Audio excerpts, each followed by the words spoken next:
He was a handsome Air Force sergeant who answered his country's call. He did almost 10 years of service. His real focus was just elevating his career from sergeant to getting promoted as far as he could. And she was the woman who'd ride with him to the top. She was something special. He wanted everybody to know her. This was the one. They were the perfect couple. Until a gruesome attack propels their life into tragedy. 3-4 police, what's your emergency? Somebody trying to kill my boyfriend. He was stabbed over 60 times. This is the worst crime scene that I've ever seen in my career as a police officer. He said, yo, they bodied Spinks. But was the line of fire intended for someone else? An individual was stalking her. Oh, follow me. I could not believe what I was reading. Just confusion, shock. The plan was simple. Find the boyfriend, take him out, get the girl. Somebody's upset with you. What can you do? Or were there other, more deplorable factors at play? He could not have verbalized those words with the damage that was done to his throat. They came up with this pact. There was only violence.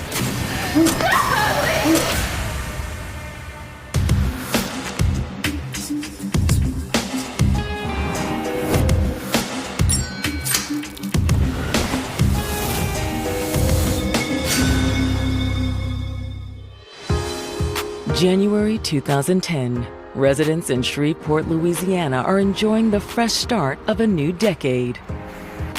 Shreveport is a wonderful place to live. It's a little laid back. We've got a lot of military influence because there's a military base in the adjoining city.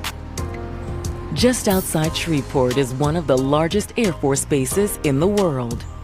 Shreveport is home of the Barksdale Air Force Base and is a place where you have friendly people and exciting entertainment. However, the lively entertainment in Shreveport can come at a price. Shreveport's very vibrant nightlife. Also comes with a lot of violent crime throughout the nights. There's continual shootings, robberies that kept the city a lot of times not very safe. Around 4 a.m. on January 17th, a night of typical Shreveport revelry is coming to an end. But one couple's worst nightmare is just beginning. 3-4 police, what's your emergency? Somebody trying to kill my boyfriend. Am I gonna kill your boyfriend? Oh, God. The frantic caller identifies herself as 26-year-old Camethea Coleman. She stated her boyfriend, Brian Spinks, and herself had been viciously attacked. She said that a man came into her boyfriend's apartment and stabbed him several times. Okay, is he still there? Yes, he didn't left. I was fighting him all. She tried to fight off the attacker, but he stabbed her too. She sustained injuries as a result, but her boyfriend, Brian, sustained much more severe injuries. 911 operators can hear Brian's voice in the background, so there's still a chance to save him if they move quickly. Oh. Baby, are you okay? Please help me. Miss Coleman calling 911 was very, very emotional and crying, screaming. Okay, I need you to calm down. We're getting police there. First responders are immediately en route to the scene. But while on the call, the operator can hear Brian's moans become faint and eventually stop. Say something! Brian! Say something to me, please! 29-year-old Brian Spinks was destined for a life of service to his country. Brian came from a military family. His grandfather was in the Air Force. My father was in the Army in World War II. Myself, I was in the Marine Corps. Brian sought to follow his father's footsteps. After graduating high school, he immediately enlisted in the U.S. Air Force. I was proud that my son decided to follow in the military footsteps of his forebears. Brian loved being in the Air Force and serving his country. Brian immediately built a reputation as a person who would always go the extra mile for others and show up for his friends and fellow servicemen. No matter who they were or where they were from, Brian was a man with an open heart and open arms. Brian also prided himself on being a dedicated father to his 2 children. There's a lot on him as far as, juggling his time. But Brian really loved his kids, and he really put in a lot of effort to make sure that they were well taken care of. With his skill and reputation, it didn't take Brian long to earn a promotion to staff sergeant. Brian was well on his way, climbing the ladder of the military ranks. After almost 10 years of service, with 4 deployments and 2 tours in Iraq, Brian found himself stationed at Barksdale Air Force Base in Shreveport, Louisiana. It was there Brian met someone who'd change his life forever. 24-year-old Camethea Coleman. Ooh, man, it's chilly out here tonight. I know, right? While at a house party in 2008, destiny struck, and Brian met Camethea. She was different from any woman he'd ever met before. So you're in the military? Yeah, Air Force, Well, I love a man in uniform. The sparks just kind of flew from there. Brian was immediately drawn to her. Camethea was the perfect combination of brains and sexy. I have a career in social work. It's what I've always wanted to do since I was a little girl. Wow, that's great. She attended Grambling State University, where she earned a degree. She wanted to help others in their lives, and that was something that Brian could relate to. And it didn't take Brian long to become completely head over heels smitten with her. They began dating not too long after that first meeting. Soon enough, Brian was proudly introducing Camethea to his loved ones. He just lit up when he, talked about the possibility of getting to start building a relationship with her. And he was excited about that. Well, Dad, this is Camethea. Oh my gosh, very nice to meet you. You too, sir. All right. She's the first young lady I ever met. She and I connected quite a bit. And I just knew, and he told me, that she was something special. Brian felt like Camethea completed him in many ways, and to everybody else, they were the perfect couple. Yeah, she's great. We were excited for him because we had never really seen him in a real, long-term type of relationship. So I was happy that he met somebody he could potentially see a future with. I was amazed at how she lit the light bulb in him. This was the one. But now, the couple's promising future is at risk of being cut short as police and EMS race to Brian's apartment in response to a violent stabbing. They know time is of the essence if they're going to save Brian's life. As authorities arrive, they come across a grotesquely violent scene. Camethea is covered in blood, and Brian is even more blood-soaked. Camethea is crying hysterically. While paramedics attempt to revive Brian, officers tend to Camethea.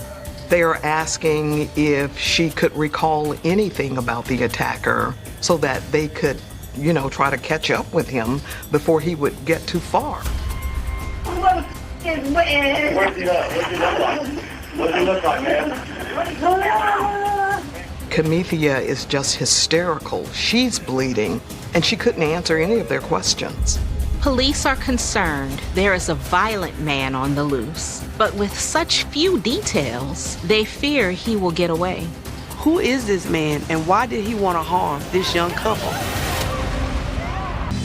After spending nearly a decade in the Air Force, 29-year-old Brian Spinks was a young staff sergeant looking forward to the bright future ahead of him. Brian just wanted to be the best person he could be, the best airman he could be, and the best father he could be.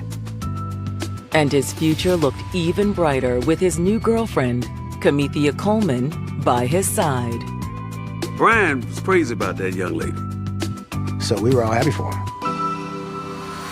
But on January 17th, 2010, first responders have been called to Brian's apartment after a panicked 911 call from Camethea. Brian is losing blood fast. They've both been stabbed by an intruder. Man, tell me what he looks like.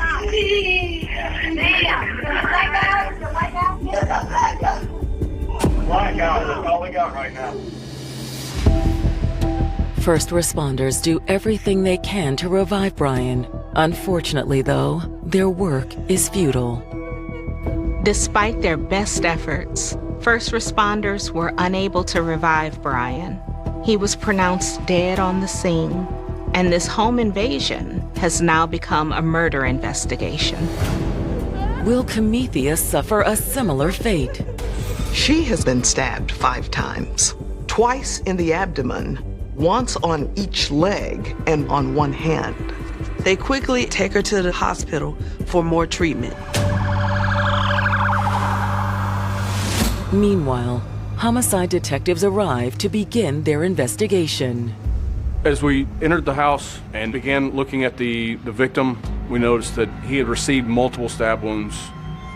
Brian's body is covered in stab wounds, over 60 to be exact. Stab wounds all around the neck. Definitely overkill. There were multiple stab wounds on his chest and arms. But 2 wounds in particular stand out to the detectives. A deep stab wound at the base of Brian's neck and a slash across his throat. He had received a laceration from one ear to the other across his throat. Obviously, whoever did this did not intend to just rough him up. They intended to kill him. Blood spatter can be found all over the apartment. This is the worst crime scene that I've ever seen in my career as a police officer. By the looks of this gruesome scene, it's clear that the assailant was relentless. As detectives continue to process the crime scene, they find not 1, but 2 murder weapons. We noticed the 2 knives laying next to the victim. One of the knife blades was broken. Most likely, the first knife broke during the midst of all the stabbing, and the second knife was used to finish the job. As we began reviewing the rest of the residence, we noticed that there were 2 missing knives from the knife block in the kitchen, and the knives that were used to kill the victim appeared to be the same make of the knives that were in the kitchen block. But what was the killer's motive? It could not have been robbery because everything in the apartment that was valuable was undisturbed. There was only violence. Whoever had done this seemed to have a serious grudge against Brian. When the tragic news reaches Brian's loved ones, they're in disbelief. They told me that my son has been the victim of a homicide. And immediately denial set in because I started trying to differentiate homicide means he's dead. I didn't know the exact details other than my son was deceased, and I had to get that in to my heart some way. I had a whole bunch of missed phone calls, and one of the voicemails was from one of our friends that was stationed with us at the base. And I called him back, and he was like, he said, they bodied Spinks. He was like, turn on your computer. And that's when I saw the news article online. And it was just like, the stomach dropped.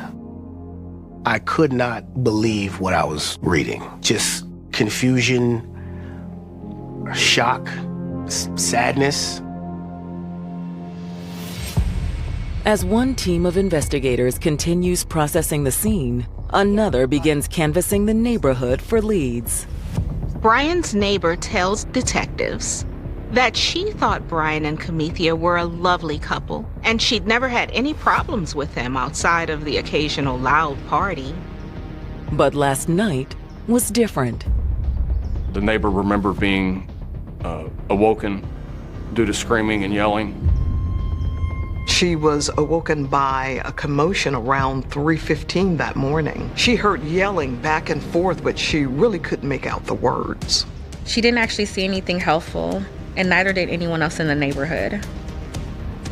Except for Camethea. She was really the key to unlocking what happened. We needed to speak to Camethea Coleman immediately to get more details. And fortunately, detectives soon received word that Camethea is ready to talk. Detective Bowen, she's good to go? They are notified she's in stable condition.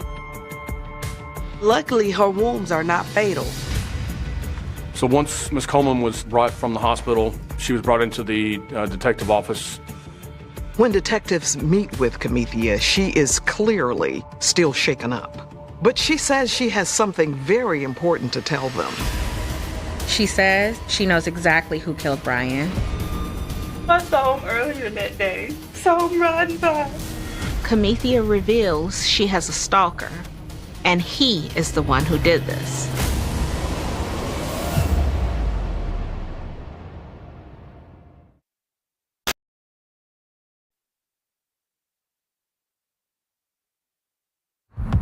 In the winter of 2010, Shreveport homicide detectives are investigating the brutal slaying of 29-year-old Brian Spinks.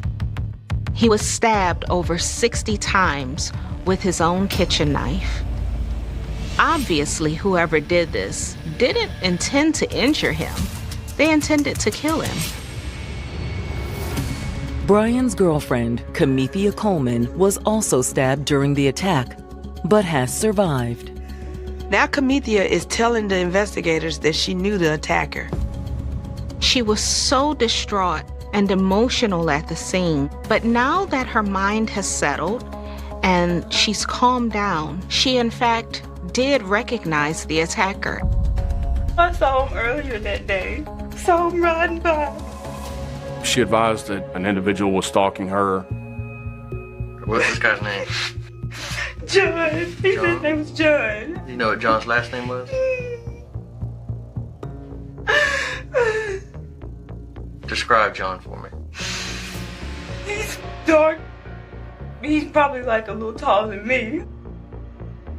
She told police that she'd met him at a club a while back. We were talking, but I told him there would never be anything because I was with Brian. According to Camethea, John wouldn't take no for an answer. He was aggressively trying to pursue her, and he'd been following her. He got the picture, but then he showed back up. He would pop up like in crazy places. In fact, Camethea says on the afternoon of January 16th, John popped up outside her apartment. So this is before about 2 or 3 in the afternoon? Mm-hmm. Okay. Did he say anything to you? You just saw him or what? Did y'all talk? Be strong for me, girl, okay? We gotta find out. Through tears, Camethea tells detectives John didn't say anything to her that afternoon, but later that night, she still couldn't shake the feeling that she was being watched. She'd been out club hopping with her friends, and as the bars began to close, she decided it might be best to go to Brian's house to go to sleep, as she often did when she was out late. I missed you. I miss you too. You went over to his apartment. I know. It's painful, okay? But I'm here for you. Tell me what happened when you got to the apartment. When I got there, we were just talking. Until the night took a frightening turn. Suddenly, a man burst through the door. Camethea said she immediately recognized him as John. Oh, follow me. Camethea says when John arrived, she was alarmed, but she never could have imagined what happened next. And I was like, what are you doing here? He went to the kitchen.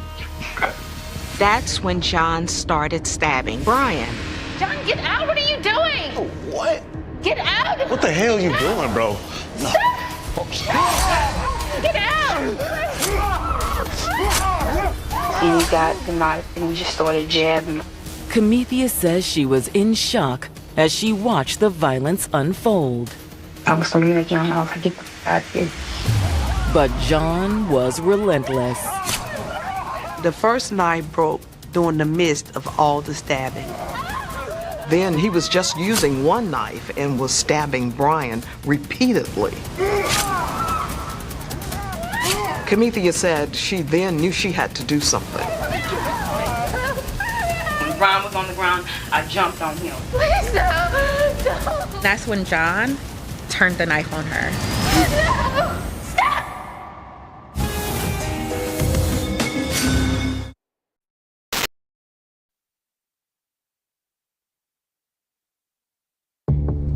As the investigation into the violent murder of Brian Spinks continues, detectives are speaking with his girlfriend, Camethea Coleman, who was also injured during the crime. Camethea says that her stalker, who she only knows as John, broke into Brian's apartment and began stabbing him. When Brian was on the ground, I jumped on him, and that's when he stabbed me on my leg. I know I felt a couple of them. Camethea says at that point, she runs to grab her phone and call 911. When John saw this, he slit Brian's throat, plunged a knife into his neck, and ran out of the door. Camethea said with the phone to her ear, she ran to Brian's side. I was just shaking him.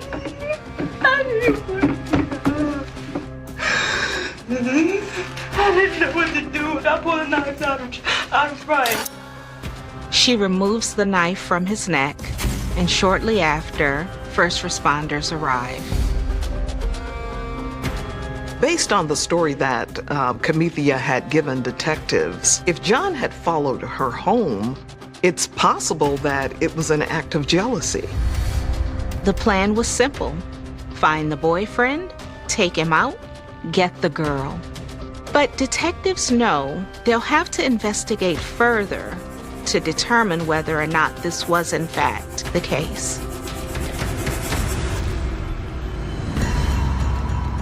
In their search for more information on the couple, detectives turn to Brian and Camethea's friends, and what they discover is eye-opening.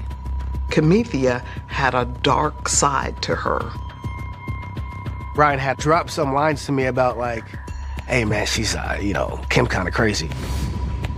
We started seeing a change in their relationship, and she was being clingy and asking more questions about what he was doing and stuff like that. What are you even talking to? What are you talking about? Camethea always thought that he was looking for another person to be with. I'm not letting you see my ball. No, stop. Her behavior over Brian became controlling. She was becoming more and more compulsive. He'd wake up in the middle of the night, she's in his phone. She's looking under the bed, she's looking in the closet, looking for something that wasn't there. You're acting crazy! What did you just call me? Friends say, despite the tumultuous nature of their relationship, Camethea even began pressuring Brian to get married. For Brian, this was too much, and he began to feel suffocated in the relationship. Brian has a son and a daughter, and he was doing his regular Air Force job and school. And he just wanted a little time to himself sometime. So Brian decided to distance himself from Camethea. I need some space. What? I need some space. No, you can't. No, I'm you done. can't leave, No, Brian. no. But Camethea wasn't having it. There are times where we've been out and we saw Kim at different places. She was popping up everywhere. Anytime he and his friends went out for drinks, went out to the club, anything, she was there, and it was quickly becoming a problem. It was starting to sound like Camethea was the true stalker. Friends say the situation came to a head on the night of January 16th, the same night Brian was killed. It was just a regular night. We went downtown, we were having drinks, listening to music. Brian was in the club, and he was doing what they call the Texas two-step with this young lady. This young lady was the girlfriend of one of Brian's good friends, and her boyfriend is present as well. But then, Camethea showed up. As soon as Camethea came face to face with the woman, all hell broke loose. What the hell do you think you're doing? Stop it. My man! They couldn't believe that she had started a fight in the club. Back up! No! Get away from me!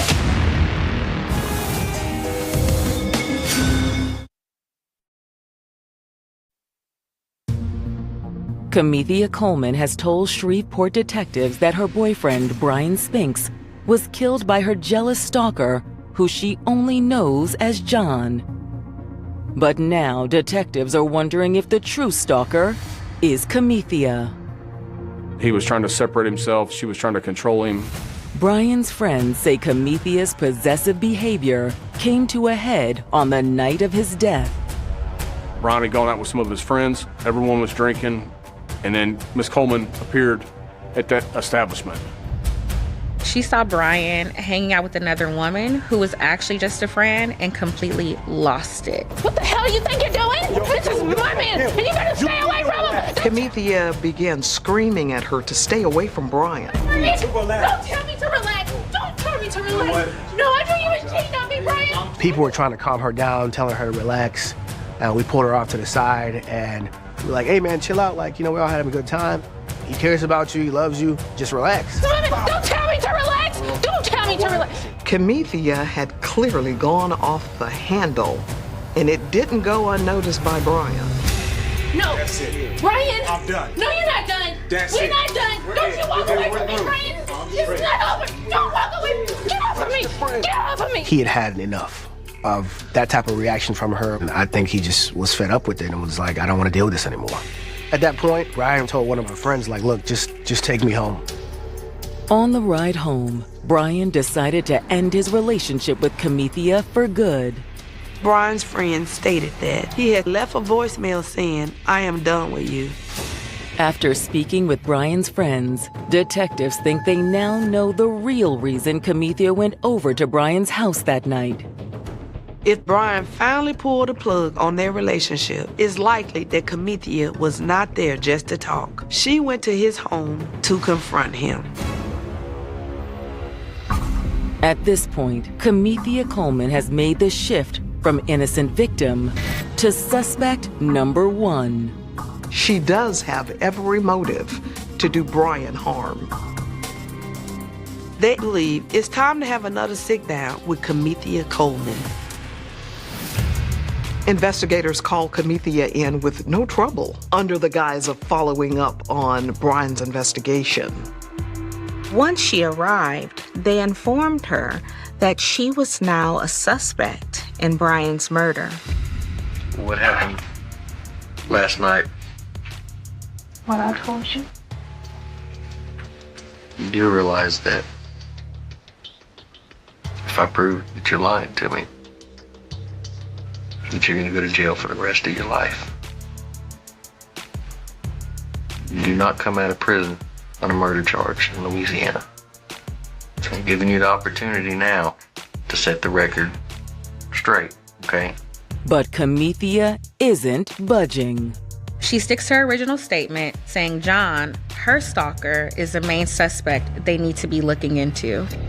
What do you want to find? I mean, I've told you Well, we everything. want to find out the honest truth. How many times you guys have been knocked down, drag out, getting into it?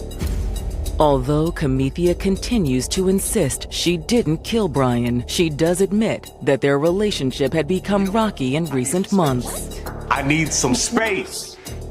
We're dating, but I mean, we've been off and on for I don't know how long. She also admits that she ran into Brian at the club that night, but says it wasn't planned. We learned that Brian and Camethea had made a pact if they were going to go out separately, not to go to the same establishment. They both agreed that spending quality time away from each other was important for a successful relationship. We just never go to the same club together. It was just our thing. But Camethea claims on the night of January 16th, she accidentally showed up at the same club Brian and his friends were already at. When she saw him, she approached him and calmly asked him not to be mad at her. I was calm. I just wanted to talk to him. But it was no use. She said that Brian was livid. You keep doing this. I need you to... He was like, why were you there? And he was pissed. He was mad at me. She advised that she had gone to the apartment to talk to Brian to try and calm things over because of what happened at the club, trying to work things out with him. But Brian was not having it. I told you don't listen. Camethea says he began squeezing her hand very hard and it hurt. You go. You just I told you. She claimed that Brian grabbed her throat with one hand and started choking her. Camethea says she was eventually able to free herself. You jerked away. She says she was trying to get out of his apartment immediately. Was like pushed you. I went to the knife out. He pulled the knife out. Camethea told investigators he had stabbed her several times before she could get away from him. And I pushed him. And I was like, if I don't do something, I'll kill you. So when she freed herself, she dashed to the kitchen to arm herself. She then confessed to stabbing him, however, stated it was self-defense because Brian had attacked her previously and she was afraid for him to attack her again. So I used to do my hands too. So he just kept stabbing. When did his throat get cut? Because it was cut bad. Once again, she blames that on this mysterious John character. John did? So he showed up in the middle of y'all fighting? Somebody's upset with you. What can you do? Camethea stated that in an attempt to protect her, John took the knife away from Brian and began stabbing him harder and deeper. Camethea says she begged him to stop, but John was insistent on killing Brian. I didn't want to go that far. I was just trying to protect myself. I did not want to go that far. But detectives know that Camethea's story doesn't add up. All of the evidence collectively was telling that Camethea was the likely murderer, and John the intruder didn't exist. At this point, Camethea realizes she's in hot water, so she decides to lawyer up. Can I get a attorney, please? That's what you want? Time now is 09:21. Ms. Coleman is requesting an attorney. All tapes will stop at this time. Regardless of Camethea's new story, investigators have enough to arrest her and charge her with Brian's murder. But will justice ever be served in this case? Camethea pleaded not guilty due to reason of insanity. She was definitely putting on a show.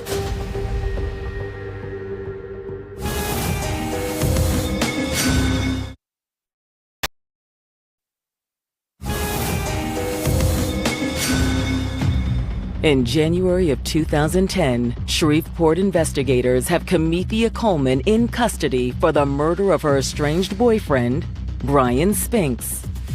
When I found out that she was under arrest for this, the shock just got even more amplified because this was somebody that he cared about, that we thought cared about him. The commanding officer called me and he said, she's the one that did it. I said, no way. There's no way. He said, yes, no way did she do it. Yes, she did. Even with Camethea behind bars, investigators are still discovering additional evidence against her.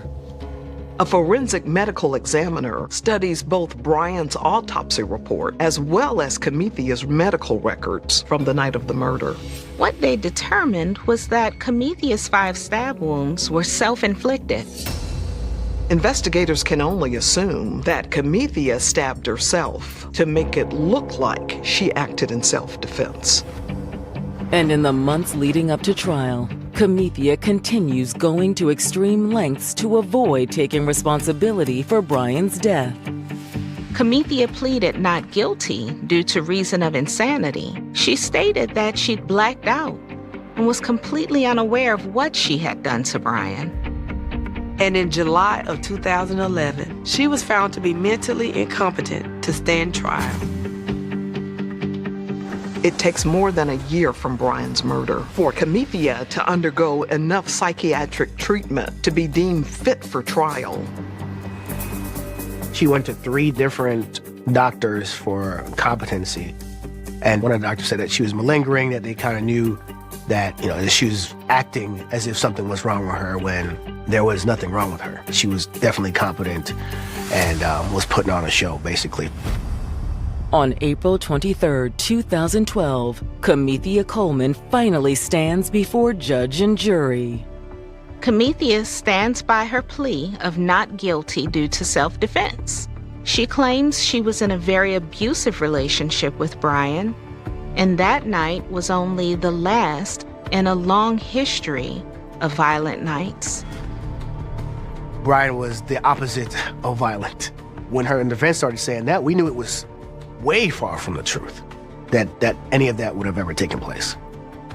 We were all in pain, watching them trying to make my son into a woman abuser with no evidence.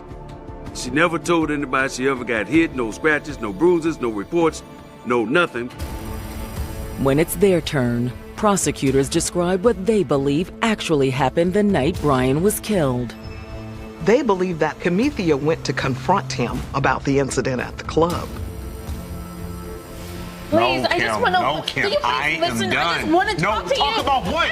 Kim, No. it's over. Brian said that things are over, and that's when she decided that if she couldn't have him, no one would.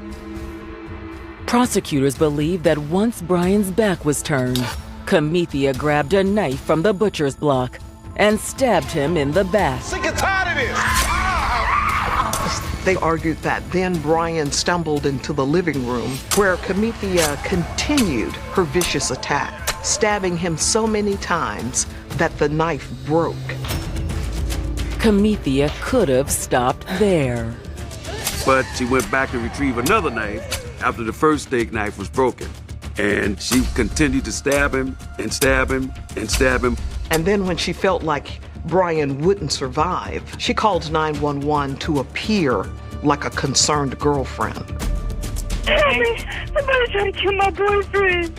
However, Camethea didn't expect Brian to start speaking when she was on the phone with 911. Concerned that he might say something that gave her away, prosecutors believe that then, with one final push, Camethea inflicted the fatal wound to Brian's throat to keep him quiet. During the trial, the coroner pointed out that Brian could not have verbalized those words with the damage that was done to the front part of his throat, which means that damage was done to his throat after she made the phone call. Prosecutors believe that in order to sell her self-defense claim, Camethea turned the knife on herself and made up the bogus story about John the Stalker to lead police off her trail.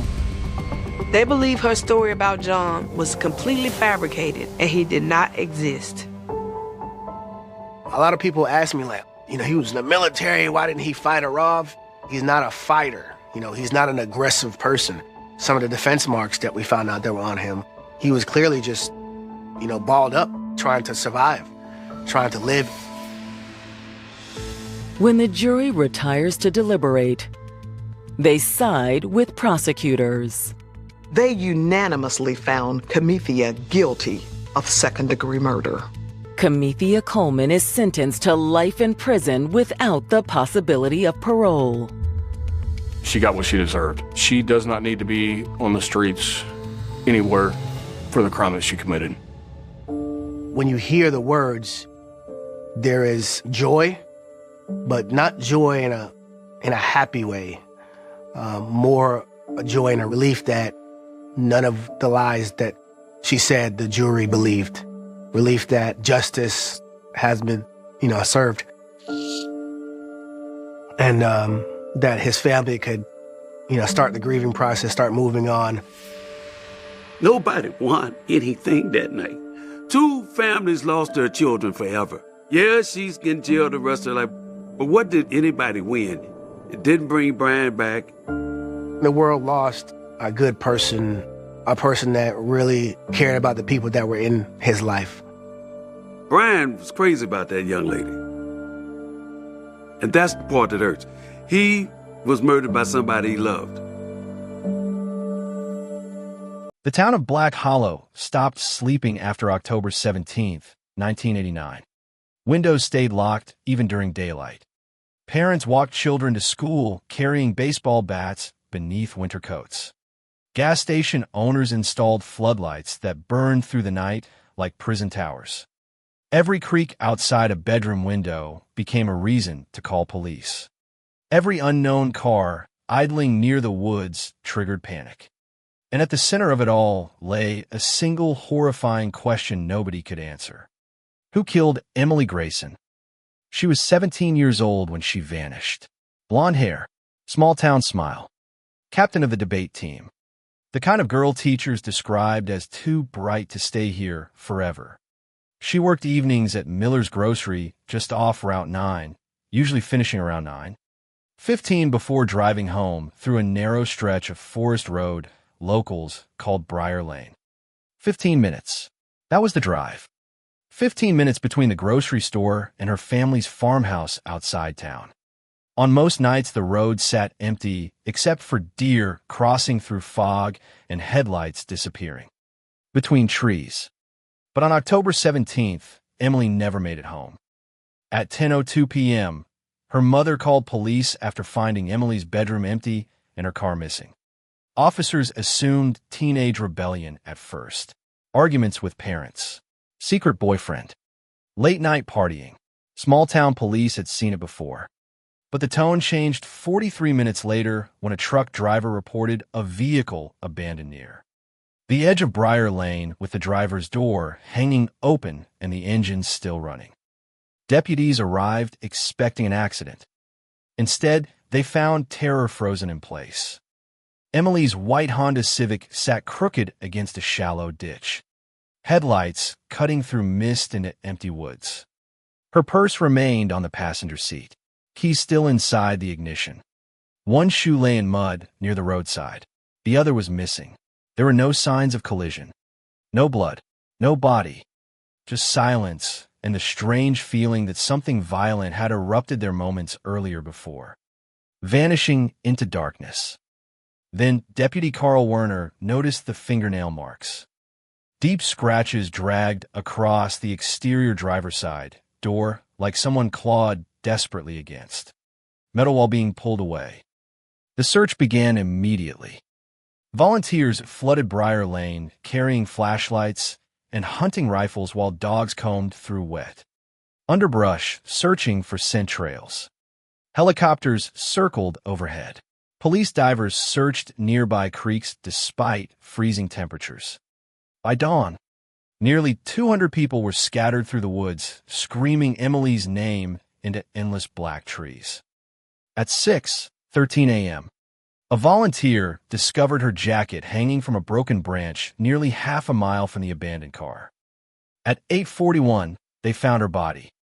Emily Grayson lay beside a narrow ravine, hidden beneath dead leaves and rain-soaked branches. Her hands were bruised. Her face carried signs of violent struggle. The medical examiner later confirmed she died from blunt force trauma combined with strangulation. But what horrified investigators most was the condition of the scene itself. There were almost no usable footprints despite muddy ground. No fingerprints. No weapon. Whoever killed her either planned carefully or got unbelievably lucky. Black Hollow exploded into fear overnight. Parents stopped allowing children outside alone. Businesses closed earlier. Hunters refused entering woods near Briar Lane after sunset. Rumors spread faster than facts. Some believed a drifter passed through town days before the murder. Others whispered about satanic cults hiding in forests. One caller told police she saw a tall man standing motionless near the Grayson property weeks earlier, watching the house from across a cornfield. Another claimed Emily argued publicly with an unknown older man outside Miller's grocery days before disappearing. Investigators chased everything: boyfriends, co-workers, teachers, truckers passing through Route 9, men with assault records, hunters familiar with the woods. The sheriff's department interviewed more than 400 people during the first 6 months. Alone, detectives worked until exhaustion blurred entire days together. Yet every lead collapsed eventually into dead ends and contradictions. Then came the first truly disturbing detail. The medical examiner discovered a tiny fragment of blue plastic trapped beneath Emily's fingernail. During autopsy, barely visible, smaller than a grain of rice. Investigators initially dismissed it as contamination from clothing or roadside debris. Still, protocol required preservation. The fragment entered evidence storage inside a tiny sealed envelope labeled simply, "Unknown Blue Particle." Nobody realized that microscopic piece of plastic would haunt the case for 30 years. The months after Emily's murder destroyed Black Hollow psychologically. Businesses near Briar Lane lost customers. Families moved away. Teenagers traveled in groups everywhere. Halloween was canceled entirely in 1989 after anonymous calls warned another girl would disappear. Before winter, police traced the threats nowhere. Fear became permanent background noise in town life. And still, the killer remained invisible. Then another girl vanished. 3 months after Emily's murder, 20-year-old college student Rachel Dunn disappeared while driving home from a party 40 miles south of Black Hollow. Her car was found abandoned near woodland, almost identical to Emily's case. Driver's side door open. Purse left behind. Signs of struggle. But Rachel's body never surfaced. State police immediately considered a connection. Newspapers exploded with headlines about a possible serial predator stalking isolated roads across the county. Television crews arrived daily. FBI profilers entered the investigation, suggesting the killer likely possessed strong local knowledge, social invisibility, and escalating violent fantasies. Residents became convinced a monster lived among them, hiding behind ordinary smiles. Then came another strange clue. Witnesses in both disappearances reported seeing an older, dark-colored pickup truck near the scenes, shortly before the victims vanished. No license plate obtained. No clear driver description. Just fragments. Rust along the side panels. One broken headlight. A low grinding engine noise. Detectives flooded surrounding counties searching for matching vehicles. Hundreds appeared. None connected conclusively. Years passed. Nothing. Emily's parents aged visibly beneath endless interviews and failed leads. Her father reportedly drove Briar Lane every night for almost 2 years, hoping somehow to see something police missed. Her mother stopped attending church after townspeople began treating the family like a living ghost. Story. Meanwhile, Rachel Dunn remained missing entirely. Her disappearance drifting slowly into cold case archives beside Emily's unsolved murder. Then in 1996, another body appeared. 26-year-old waitress Karen Holt was discovered near abandoned train tracks outside Black Hollow after failing to return home from work. The similarities chilled investigators immediately. Signs of struggle, blunt force trauma, remote wooded location, one shoe missing. Panic surged through town all over again. But forensic evidence complicated everything. Karen's murder lacked the strangulation marks seen in Emily's case. DNA recovered from Karen's clothing excluded all known suspects tied to earlier investigations. Some detectives believed a copycat killer emerged inspired by local legends surrounding Briar Lane. Others insisted all three crimes connected despite forensic inconsistencies. The public no longer trusted police either way. Rumors consumed Black Hollow constantly. Certain names surfaced repeatedly in bars and diners, but never produced evidence. One man committed suicide after being falsely accused publicly during a town meeting. Another family moved away after harassment escalated toward their teenage son because he drove a dark pickup truck similar to witness descriptions. And through it all sat the tiny blue plastic fragment, untouched inside evidence storage. Forgotten. Dust-covered. Waiting. The investigation changed unexpectedly in 2004 when retired Deputy Carl Werner gave a local newspaper interview before dying from cancer. During the article, Werner revealed something never released publicly. The night Emily disappeared, officers discovered a strange smell lingering inside her abandoned car. Industrial chemicals, sharp and synthetic, like melted plastic, Werner described it. Detectives at the time considered the detail meaningless because the vehicle showed no signs of manufacturing residue or fire damage. But after the article published, a former employee from Black Hollow Packaging Company contacted police with a startling observation. The factory used specialized blue industrial plastic seals during the late 80s. Tiny blue seals. Exactly the kind that could fracture into microscopic fragments under pressure. Investigators reopened evidence storage immediately. Forensic analysts examined the preserved blue particle again using technology unavailable in 1989. The results stunned everyone. The plastic matched a discontinued industrial locking tab manufactured exclusively for cargo. Restraints used in shipping trucks during the late 80s. Suddenly the case shifted violently. Not random roadside murder. Not wandering drifter. Someone connected to freight transport. Truck drivers. Warehouse workers. Loading crews. People moving invisibly across counties every day. Detectives pulled employment records from Black Hollow Packaging dating back 30 years. Hundreds of names surfaced, most impossible to track fully after decades passed. But one employee immediately caught attention. Daniel Mercer, former freight supervisor, owner of a dark blue pickup truck registered in 1989. Known history of violent behavior toward women. And most disturbing of all, Daniel Mercer lived less than 3 miles from Briar Lane the night Emily Grayson died. For 30 years, Black Hollow feared a faceless monster hiding somewhere beyond the woods. Now investigators began wondering whether the killer spent those same years walking openly through town unnoticed by everyone. When detectives reopened the Black Hollow murders in 2004, Daniel Mercer had already become a ghost drifting quietly through the edges of town life. 58 years old, divorced twice, living alone in a weather-beaten trailer outside county limits near an abandoned quarry.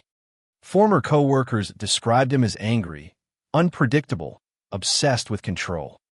Women who dated him used words like explosive, possessive, cold.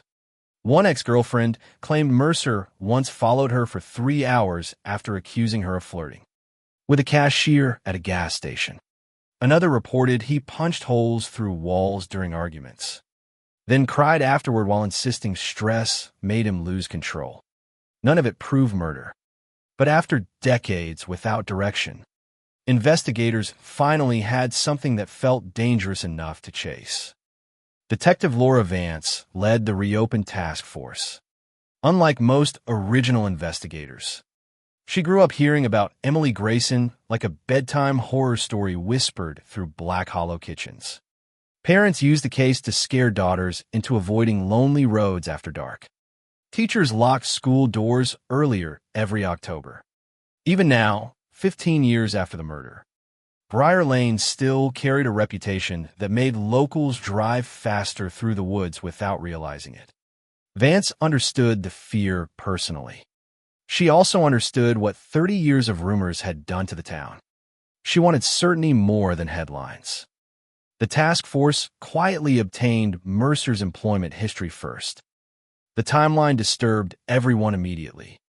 In 1989, Mercer worked late freight shifts at Black Hollow Packaging, less than 4 miles from Miller's Grocery, where Emily worked evenings.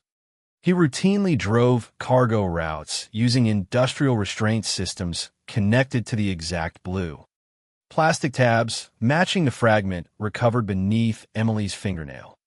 More unsettling still, records placed Mercer working overnight the same week Rachel Dunn vanished south of Black Hollow. Then investigators uncovered something else. Mercer owned 2 pickup trucks during the late 80s. One dark blue, one headlight repeatedly repaired after collision damage. The similarities piled up fast enough to make veteran detectives nervous.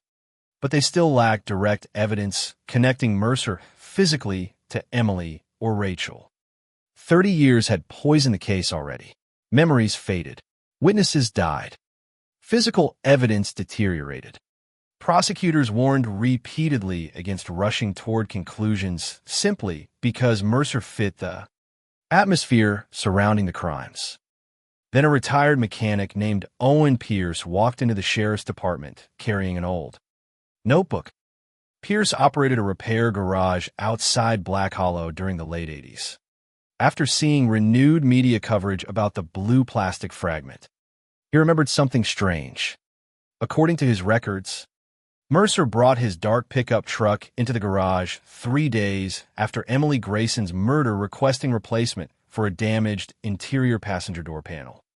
The repair notes included one handwritten line. Deep scratch damage. Looks clawed. Detectives nearly stopped breathing reading it. Pierce remembered Mercer acting unusually nervous during the visit too. Wouldn't let anyone near the truck longer than necessary, he later testified. Kept smoking outside, pacing around like he expected trouble. Investigators tracked down the vehicle immediately. Mercer no longer owned it. According to state registration files, the truck had been junked in 1993 after flood damage near Tulsa, Oklahoma. Detectives feared the evidence disappeared forever until a salvage yard employee revealed portions of the vehicle were sold separately years earlier before destruction, including the passenger side door. The task force launched a frantic search across salvage records stretching back more than a decade. Weeks passed, dead ends multiplied, then finally a breakthrough surfaced in rural Kansas. A retired farmer unknowingly purchased the damaged truck door years earlier to patch fencing around livestock pens. Detectives arrived expecting nothing useful after decades exposed to weather.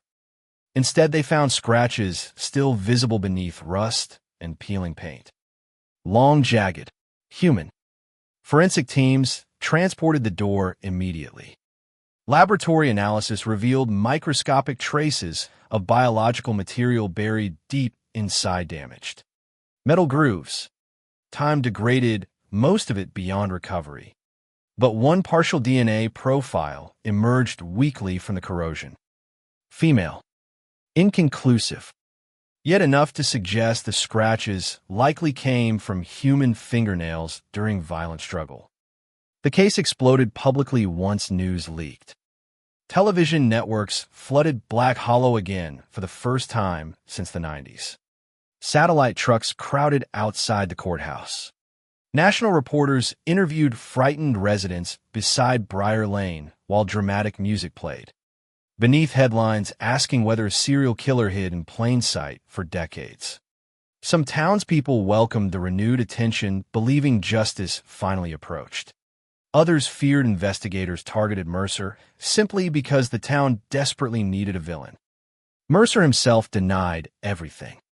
During initial questioning, he appeared calm, almost to the point of boredom. He admitted owning the truck, admitted working freight shifts, admitted driving Briar Lane occasionally.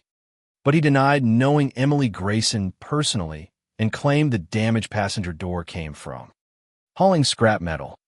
Detectives pushed harder regarding Rachel Dunn and Karen Holt.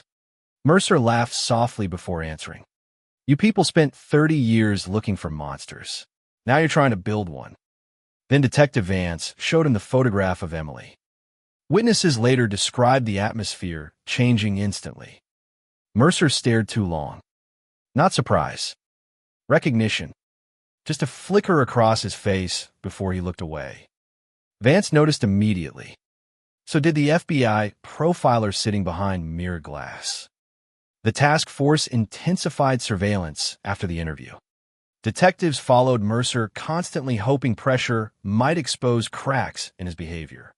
They watched him drink alone at roadside bars, drive aimlessly through old industrial roads after midnight, sit parked outside Briar Lane for nearly 40 minutes one evening without exiting his vehicle. Then things became stranger. Anonymous letters began arriving at the sheriff's department. No return address.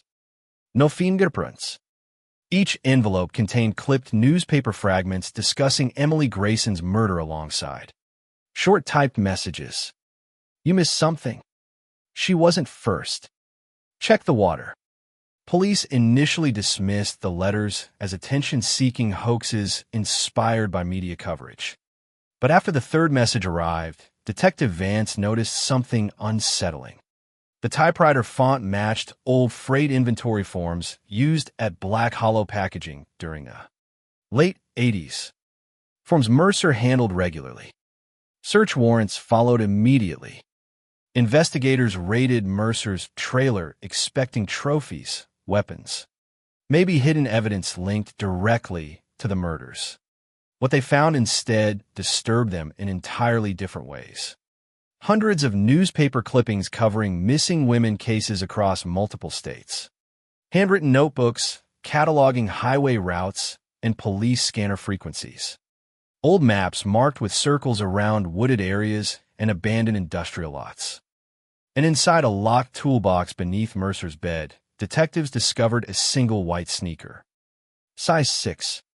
Women's. The room reportedly fell silent. Emily Grayson lost one shoe the night she died. Forensic testing began immediately. The sneaker showed severe age deterioration after decades hidden inside the toolbox. But traces of soil embedded within the sole matched mineral composition near Briar Lane. More importantly, the shoe brand and manufacturing year aligned perfectly with shoes Emily wore regularly according to old family photographs. But the evidence still stopped short of certainty. No serial numbers. No direct DNA. Just another horrifying coincidence tightening slowly around Daniel Mercer. Then Mercer disappeared. 3 days after the search warrant, detectives arrived for follow-up questioning and found the trailer empty. Bed untouched. Wallet gone. Pickup truck missing. Witnesses later reported seeing Mercer driving north through Black Hollow shortly before dawn, carrying several duffel bags in the truck bed. Panic spread instantly. Residents flooded police hotlines claiming sightings everywhere. Gas stations, campgrounds, highway diners. One terrified woman reported an older man matching Mercer's description standing outside her house, staring through windows before vanishing into woods when she turned on lights. The manhunt consumed the region. Helicopters searched forests surrounding Briar Lane while roadblocks stretched across county. Highways. Authorities feared Mercer might commit suicide before trial. Others worried he planned to kill again. Fear returned to Black Hollow with terrifying speed. Reopening wounds many believed finally started healing. Then another body surfaced. A hunter discovered skeletal remains buried shallowly beside a creek 15 miles outside town. Female, young, decades old, one shoe missing. Detectives rushed to the scene under pouring rain while television helicopters circled overhead, broadcasting live images nationwide. Dental records confirmed the remains belonged to Rachel Dunn.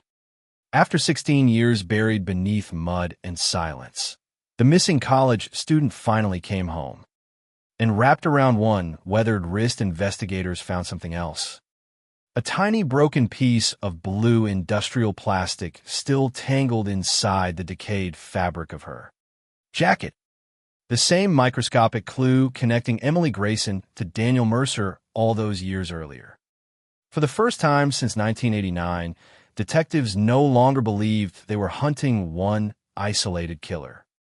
They believed they were uncovering an entire hidden pattern of violence stretching silently across decades beneath the surface of Black Hollow. The discovery of Rachel Dunn's remains shattered Black Hollow all over again. For 16 years, her family lived suspended between hope and horror, wondering whether she might still be alive somewhere beyond the reach of police and headlines. Now that uncertainty ended beside a muddy creek under cold rain while forensic teams photographed bones half buried beneath roots and collapsed earth. Rachel's mother reportedly collapsed at the scene after identifying the silver bracelet recovered. Near the remains, news cameras captured paramedics leading her away, while reporters described the moment as the reopening of a nightmare. But investigators focused on something even more terrifying. The blue plastic fragment tangled inside Rachel's jacket matched the microscopic particle recovered from Emily Grayson almost perfectly. The same industrial cargo restraint material. The same discontinued manufacturing source. The same invisible clue buried for decades beneath forgotten evidence. Suddenly the case no longer resembled coincidence. It resembled a pattern. Detective Laura Vance assembled a full behavioral timeline around Daniel Mercer within 48 hours after Rachel's identification. The results chilled the entire task force. Mercer's freight routes during the late 80s overlapped repeatedly with unsolved disappearances, involving young women near isolated highways and wooded access roads across 3 states. Most victims vanished briefly from public attention because their lives existed on the edges of social visibility. Waitresses, college students traveling home alone, women leaving late shifts, young hitchhikers. Cases, too, scattered geographically to connect before digital databases existed. Now they aligned around Mercer like dark stars. And Mercer himself remained missing. Federal authorities officially joined the manhunt after Rachel Dunn's identification.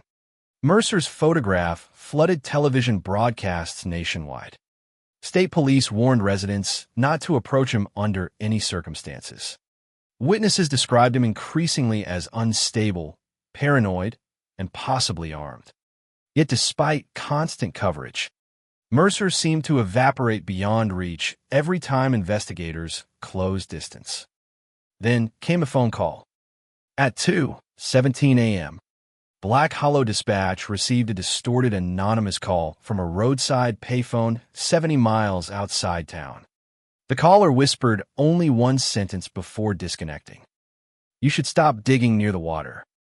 Detectives traced the location immediately, but by the time officers arrived, the payphone stood empty beside an abandoned gas station surrounded by woods. Rain washed away potential footprints before forensic teams reached the scene. Still, investigators believed Mercer made the call personally. The implication terrified everyone involved. There were more bodies. The task force expanded searches around rivers, drainage areas, abandoned quarries, and remote creek beds tied loosely to Mercer's former freight routes. Cadaver dogs swept acres of wilderness while volunteers searched ravines and overgrown industrial properties. The psychological toll on Black Hollow deepened again. Residents began wondering how many women disappeared over the years without anyone realizing the connections. Then investigators uncovered another disturbing piece of Mercer's past. In 1987, 2 years before Emily Grayson's murder, Mercer received disciplinary action at Black Hollow Packaging after a female employee accused him of trapping her inside a loading bay during an argument. According to archived records, the woman claimed Mercer grabbed her wrist hard enough to leave bruises while repeatedly asking why she was trying to embarrass him. The complaint never reached criminal court because the employee moved away shortly afterward. Detectives tracked her down in Arizona. What she revealed changed the atmosphere surrounding the case instantly. According to her testimony, Mercer became obsessed with certain women at the factory. Quiet women, younger women, women who avoided confrontation. He followed them during breaks, watched them from freight platforms, offered rides home nobody requested. Most dismissed his behavior as creepy but harmless because Mercer maintained a reputation as socially awkward rather than openly dangerous. Then she described something else. Mercer carried industrial restraint tabs constantly inside his pockets while working freight docks. Blue tabs, the same kind recovered from Emily and Rachel. The connection tightened further. Meanwhile, investigators discovered Mercer once owned property outside Black Hollow near an abandoned reservoir locals avoided after dark because of dangerous terrain and old urban legends about drownings. Search teams entered the area cautiously using cadaver dogs and excavation equipment. The woods surrounding the reservoir felt unnaturally silent, according to several officers. One deputy later admitted the atmosphere reminded him of walking through a place holding its breath. At first they found nothing. Then a dog alerted near collapsed concrete drainage pipes hidden beneath thick vegetation. Excavation crews uncovered fragments of women's clothing buried beneath mud and debris dating back decades. Nearby sat a rusted oil drum filled with burned personal items, wallet fragments, jewelry, melted cosmetics containers, photographs too damaged to identify fully. And beneath everything else, investigators discovered human teeth. Several. The recovery operation expanded immediately. News helicopters hovered constantly above the reservoir while authorities sealed roads surrounding the site. Rumors exploded nationwide that Mercer operated some kind of hidden burial ground near Black Hollow. For years, investigators refused confirming specifics publicly. But privately, the task force already understood the scale of what might emerge from the woods. Forensic anthropologists eventually identified remains belonging to two previously unsolved missing persons cases from neighboring counties. One victim disappeared in 1988, the other in 1991. Both young women. Both last seen driving alone at night. Both connected loosely to highways Mercer traveled during freight assignments. The case transformed overnight from a local cold case into a potential serial homicide investigation, spanning decades. And still Daniel Mercer remained free. Then the sightings became personal. Several residents reported Mercer appearing near Black Hollow again after dark despite ongoing statewide searches. A retired teacher claimed she saw him parked outside Emily Grayson's former school staring toward the building before driving away slowly. Another witness described a man matching Mercer's appearance standing motionless near Briar Lane during heavy rain around midnight. Detective Vance believed Mercer returned intentionally, not to hide, to watch. Serial offenders often revisit locations emotionally tied to crimes, especially when investigations intensify publicly. The profiler assisting the task force warned Mercer likely viewed Black Hollow as territory rather than merely a place connected to evidence. That possibility unsettled everyone because it suggested Mercer did not fear the town's attention. He fed on it. Then came the most chilling discovery yet. During renewed forensic examination of Emily Grayson's preserved clothing, analysts uncovered microscopic traces of industrial lubricant embedded in jacket fibers. The chemical composition matched lubricant used specifically in cargo loading winches manufactured during the late 80s. Equipment Mercer handled daily. Investigators finally believed they could place Emily physically inside or against freight equipment. Shortly before death, prosecutors prepared aggressively for eventual charges despite Mercer's absence. But Detective Vance feared something worse than failed prosecution now. Mercer knew police were finding evidence. He knew bodies connected to him were surfacing, and desperate offenders often become unpredictable when control collapses. That fear proved justified 4 nights later. At 11:48 p.m., a teenage girl driving home from work reported a dark pickup truck following her along Briar Lane. According to her statement, the truck stayed close enough that she could hear grinding metal from the engine. When she accelerated, it accelerated. When she turned, it turned. Terrified, she drove directly toward town instead of home while calling 911 from her cell phone. Police units intercepted the vehicle near Route 9, but the truck vanished before officers arrived. The girl described the driver only briefly. Older white male, gray beard, staring without expression. Detectives believed Mercer tested police response times deliberately. And then another anonymous letter arrived, this time addressed directly to Detective Laura Vance. Inside sat a single newspaper clipping showing Emily Grayson's senior portrait. Across the image, someone typed 3 words using an old mechanical typewriter. She fought hard. No fingerprints. No saliva traces. Nothing usable. Yet tucked inside the envelope, investigators discovered one microscopic object, nearly invisible. Against the paper, another tiny blue plastic fragment. The same material haunting the case from the beginning. The message landed with horrifying clarity.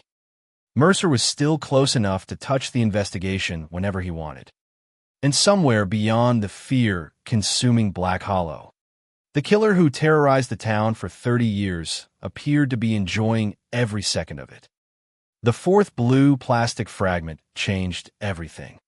Until that moment, investigators believed Daniel Mercer was running, hiding, improvising his survival while pressure tightened around him from every direction. But the letter sent directly to Detective Laura Vance revealed something far more disturbing. Mercer was not acting like prey. He was acting like a man still in control. He knew details only investigators understood. He followed media coverage obsessively. He remained close enough to Black Hollow to deliver evidence personally while police flooded surrounding counties. And worst of all, the line typed across Emily Grayson's photograph, "She fought hard," felt less like a threat and more like admiration. The psychological impact inside the task force became severe almost immediately. Detectives stopped sleeping normally. Several officers began carrying weapons, even while off duty. Vance herself noticed unfamiliar vehicles lingering near her apartment late at night. Those surveillance teams never confirmed Mercer's presence directly. Anonymous callers flooded the sheriff's department, claiming Mercer stood outside homes, watched playgrounds, followed women through grocery stores. Most reports collapsed under investigation. Some clearly came from frightened residents, seeing monsters in ordinary strangers. But Black Hollow's fear had become contagious again. Every older pickup truck triggered panic. Every dark roadside felt dangerous. Then the dogs found another grave. Search teams sweeping wooded land near the abandoned reservoir uncovered disturbed soil less than 200 yards from the original recovery site. Excavation revealed skeletal remains wrapped partially in industrial tarp material degraded by years. Underground. Female. Early 20s. One wrist fracture before death. The victim carried no identification, but investigators immediately noticed something chilling. A blue cargo restraint tab remained tangled inside the tarp folds near the ribcage. The same microscopic clue.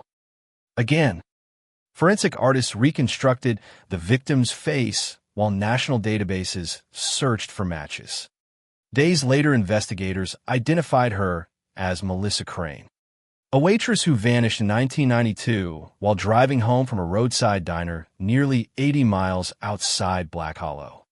Her disappearance received minimal attention originally because police suspected voluntary flight, connected to drug activity.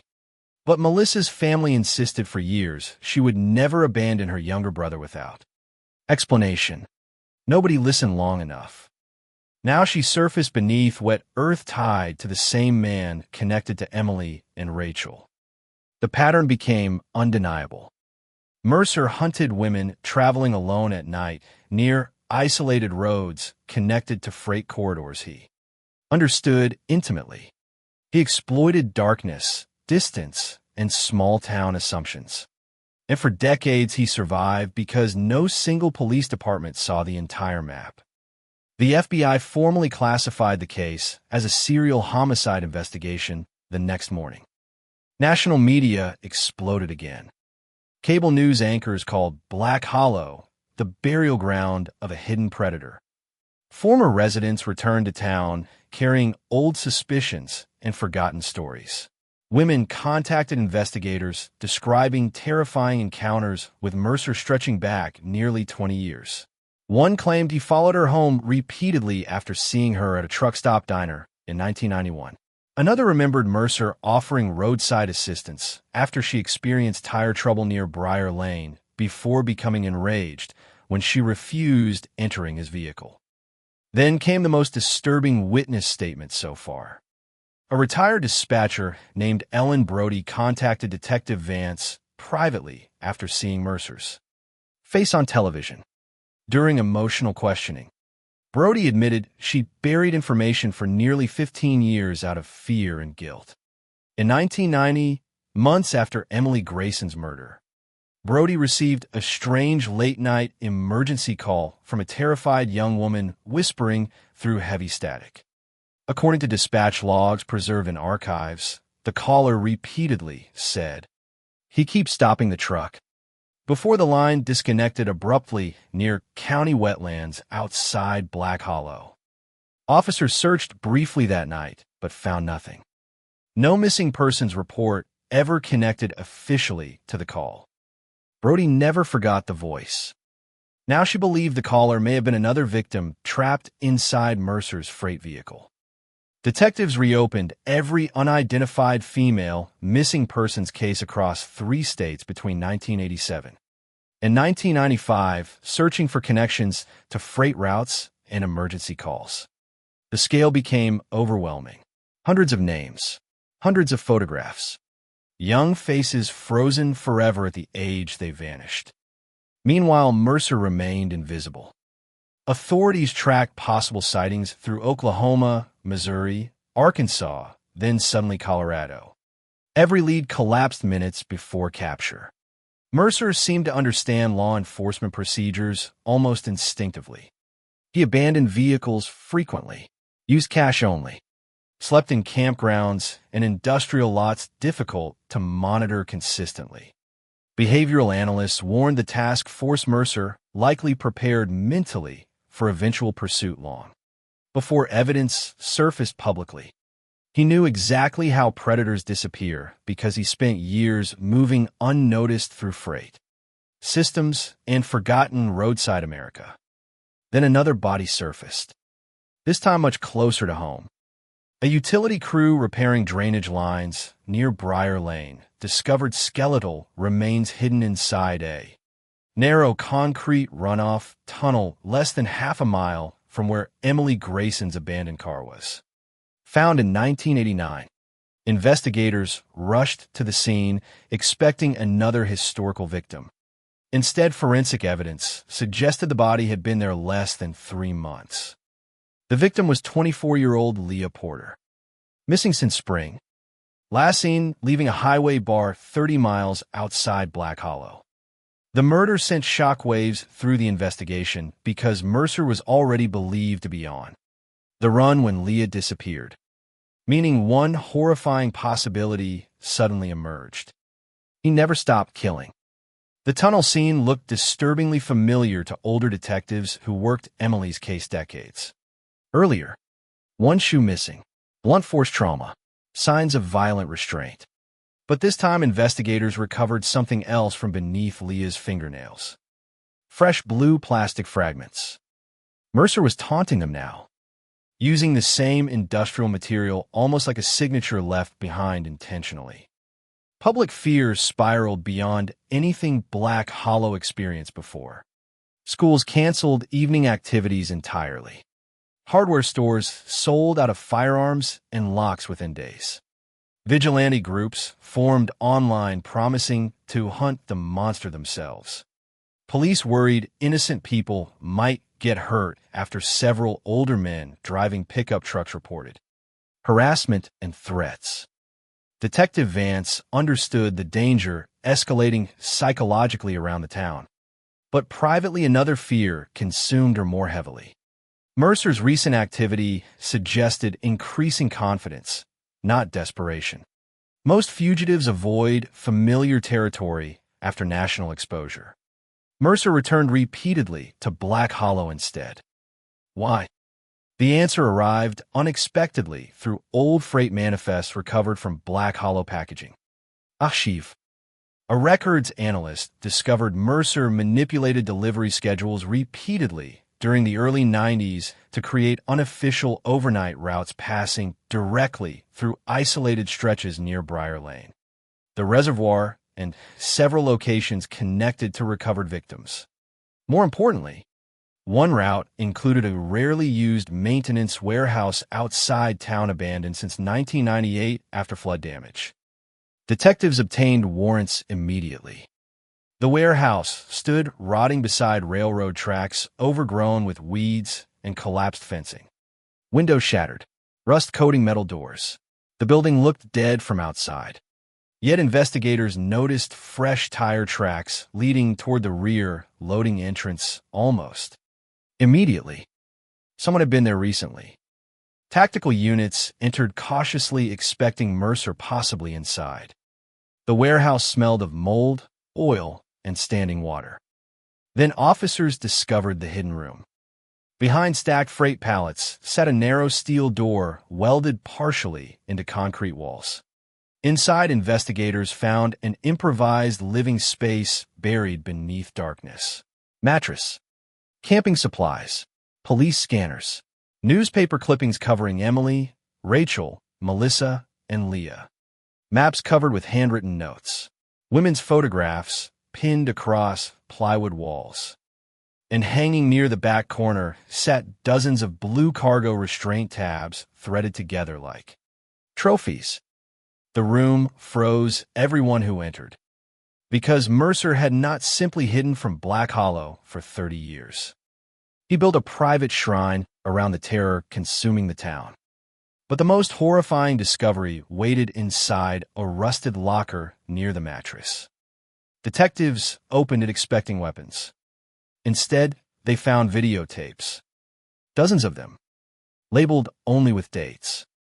1989, 1990, 1991, 1992, 1993, and one final tape marked just 3 days earlier with black permanent ink. Laura.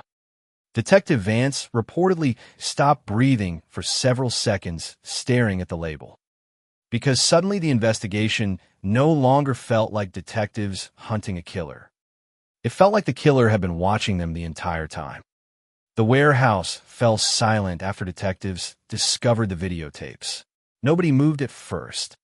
Dust drifted slowly through flashlight beams while investigators stared at the rusted locker as if it might explode. Detective Laura Vance felt something cold settle in her stomach when she saw her own name written across the final cassette tape in jagged black marker. Laura, not Detective Vance, not officer, just Laura. Personal, familiar. Like Mercer wanted her to understand the distance between hunter and hunted had already disappeared. Federal agents secured the entire building immediately while evidence teams cataloged every object. Inside the hidden room, the walls looked less like a fugitive hideout and more like the inside of an obsession rotting quietly beneath the surface of Black Hollow for decades. Photographs of victims covered plywood panels in uneven rows. Some pictures came from newspapers. Others clearly did not. Emily Grayson walking through a grocery store parking lot carrying books. Rachel Dunn pumping gas alone at night. Melissa Crane laughing outside the diner where she worked before vanishing. Images taken from distances, through trees, across roads, from inside parked vehicles. Mercer had watched them long before they disappeared. In the center of the wall sat a single large photograph of Briar Lane taken during winter. Snowfall. Someone had carved words directly into the wood beneath it. They always stop here. Behavioral analysts studying the scene later described the room as a physical map of Mercer's psychology. The trophies, the routes, the photographs, the blue restraint tabs hanging like decorations from the ceiling. He did not see the murders as isolated acts of violence. He saw them as part of a system, a ritual built around control, fear, and surveillance. Then technicians began examining the videotapes. The oldest footage came from damaged VHS recordings dating back to the late 80s. Most showed roads filmed through vehicle windshields at night. Hours of silent driving through rain-soaked highways and isolated forests. Occasionally, Mercer's voice appeared quietly from behind the camera, muttering directions or timestamps. Investigators recognized several roads connected to victim disappearances immediately. Then the footage became darker. One tape from 1990 showed a terrified young woman sitting inside a parked truck crying while Mercer questioned her calmly off camera. Detectives could not identify the victim initially because portions of her face remained obscured by darkness and video distortion. She kept asking repeatedly to go home. Mercer responded softly, almost gently, telling her she should have listened sooner. The tape ended abruptly. No body connected to the woman had ever been recovered. Another recording showed Mercer driving slowly through Black Hollow at night, narrating details about residents without emotion. She lives alone, works late. Nobody checks that road. The footage terrified investigators because it revealed how methodically Mercer studied vulnerability inside the community for years. But everything changed when technicians inserted the tape labeled Laura. Detective Vance insisted on watching personally despite objections from FBI supervisors. The screen flickered alive. At first, nothing appeared except shaky footage from inside, a vehicle parked somewhere dark. Rain tapped against glass. Then, the camera slowly focused toward an apartment building entrance. Vance's apartment. The footage timestamp showed 2 nights earlier. Investigators watched in silence as the camera zoomed toward Vance, leaving her building carrying groceries before disappearing inside again. Mercer's breathing remained audible throughout the recording. Slow, calm, patient. Then his voice whispered from behind the camera. She's getting close. The screen cut to static. No threats. No demands. Just confirmation Mercer remained near enough to study investigators directly while the entire country hunted him. The task force escalated security immediately. Vance received round-the-clock protection despite protesting the decision. Authorities feared Mercer's obsession with the investigation might push him toward direct confrontation. Behavioral profilers warn serial offenders sometimes fixate on investigators who threaten their perceived control or legacy. The fact Mercer filmed Vance personally suggested the case had evolved psychologically for him, beyond simple escape. Then another clue surfaced inside the warehouse. Beneath loose floorboards, investigators discovered dozens of freight receipts and route logs dating back nearly 20 years. Most appeared meaningless initially until analysts noticed repeated handwritten symbols beside specific delivery locations. Cross-referencing the marks with missing persons databases produced horrifying results. Nearly every marked route aligned with an unsolved female disappearance. The map stretched across 4 states. The victim count potentially doubled overnight. Detectives realized Mercer may have operated undetected far longer than anyone imagined. Meanwhile, forensic teams processing the warehouse uncovered fresh cigarette butts and food packaging, proving Mercer occupied the space recently, likely within 48 hours before police arrived. That detail shook investigators deeply. They missed him by hours. Then came another terrifying realization. The warehouse sat less than 10 minutes from Black Hollow High School, Emily Grayson's school. The proximity felt intentional, as if Mercer spent decades living inside the shadow of his first confirmed murder. Public reaction spiraled violently once news leaked about the videotapes. National networks interrupted programming with special reports describing Mercer as one of the most elusive serial predators in recent American history. Residents flooded police stations demanding answers about whether more victims remained undiscovered. Families of missing women from neighboring states traveled to Black Hollow carrying photographs and DNA samples, hoping investigators might finally connect loved ones to Mercer's routes. And still Mercer remained invisible. Then the first direct communication arrived. At 1:14 a.m., Detective Vance's protected phone rang inside the temporary FBI command center. The number appeared blocked. Agents traced the signal unsuccessfully while Vance answered under supervision. For several seconds, only static filled the line. Then Mercer spoke. "You watched the tapes."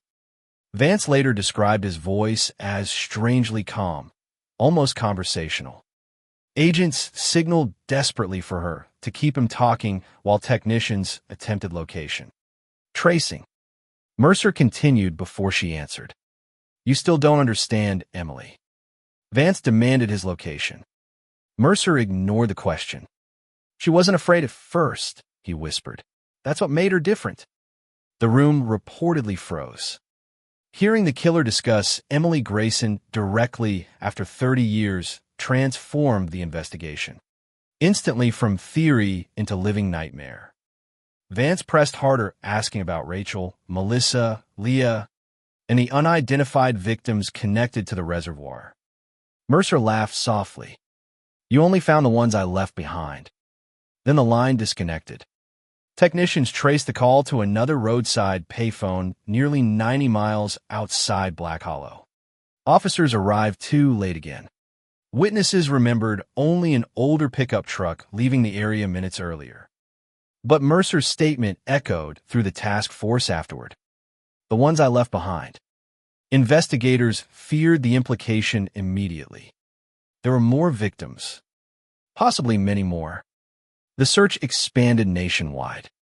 Federal databases cross-checked Mercer's freight routes against decades of unresolved disappearances, involving women between 17 and 30 years old.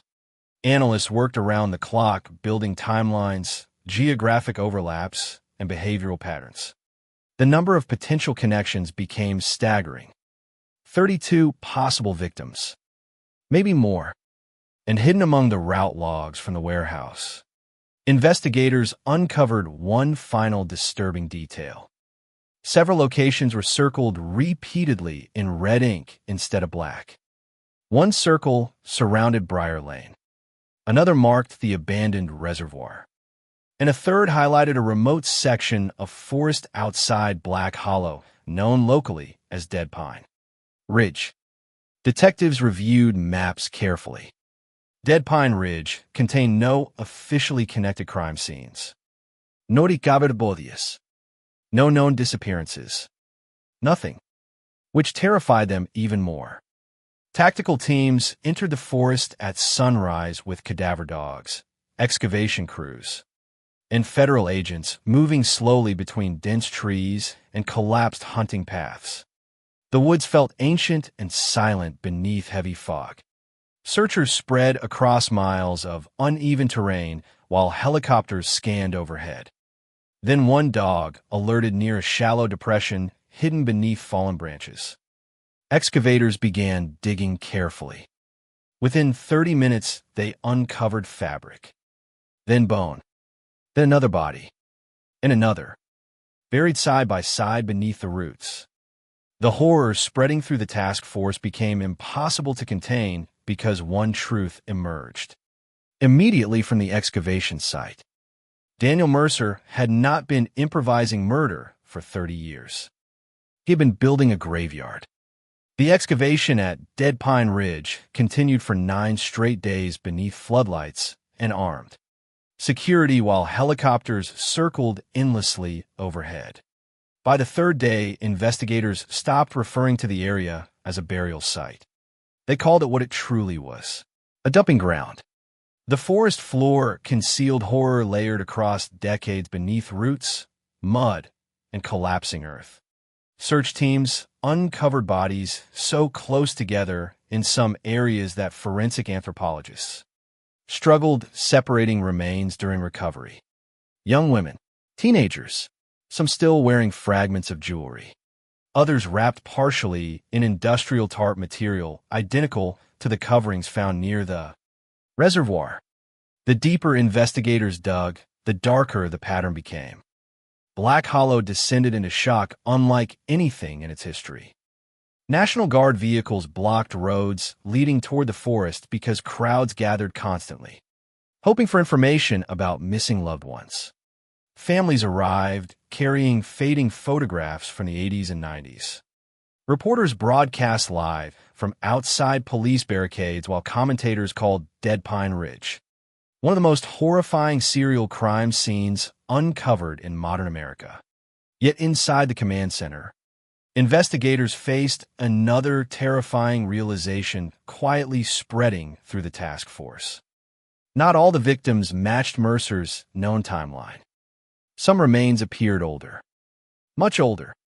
Forensic dating suggested at least one body may have been buried before Emily Grayson's murder in 1989 by several years.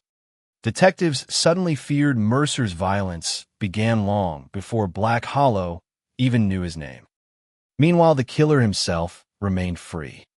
That fact poisoned every moment of the investigation. Detectives processing graves worked armed at all times because nobody could guarantee Mercer wasn't watching from somewhere beyond the trees. Behavioral analysts warned the ongoing discoveries likely triggered emotional reactions in him, ranging from rage to excitement. Serial offenders who construct hidden burial grounds often return psychologically to those spaces. Repeatedly, Dead Pine Ridge was not random disposal terrain. It mattered to Mercer personally. Then investigators uncovered the hidden camera. A forensic technician noticed unnatural reflection inside a hollow tree overlooking portions of the excavation site. Officers approached cautiously and discovered a small weatherproof surveillance camera buried within. The trunk connected to modern recording equipment powered by portable batteries. Someone had been monitoring the recovery operation. Recently, technicians pulled partial fingerprint from the equipment almost immediately. Daniel Mercer. The discovery sent a wave of panic through law enforcement. Mercer was close enough to revisit the graveyard after police secured the area, maybe even during excavation itself. Tactical units swept surrounding woods aggressively, but found nothing except fresh cigarette ashes near a ridge overlooking the command tents. He was hunting the investigation now. Then another tape surfaced. This one arrived through overnight mail addressed directly to Black Hollow Sheriff's Department. Unlike previous cassettes, the package contained no fingerprints or identifying marks. Investigators played the footage inside a sealed conference room crowded with federal agents, profilers, and exhausted detectives. The screen flickered alive, showing darkness at first. Then flashlight beams. Forest. Heavy breathing. The camera moved slowly through Dead Pine Ridge, sometime before police discovered the graves. Mercer narrated softly while filming disturbed patches of earth around him. They stopped screaming eventually. Several investigators reportedly walked out immediately. The footage continued. Mercer pointed the camera toward crude wooden markers hammered into the ground throughout the woods. Most contained numbers instead of names. Others displayed objects hanging from nails. A necklace, a shoe, a bracelet. Trophies exposed briefly through shaking flashlight beams before darkness swallowed them again. Then Mercer stopped walking. the camera tilted downward toward freshly turned soil. "There's one you missed," he whispered. The tape ended. Search teams returned to the exact area visible in the footage within hours. After intense excavation, they uncovered another grave containing remains of a teenage girl wrapped in plastic sheeting. A newspaper fragment buried with the body dated October 1989, weeks after Emily Grayson's murder. Detectives began wondering whether Mercer accelerated his killings after realizing he escaped. Suspicion the first time. And then came the identification that broke the town emotionally. Dental records confirmed one set of remains belonged to Alicia Vane, a 16-year-old Black Hollow runaway who vanished in 1986. For years, locals assumed Alicia left voluntarily after conflicts at home.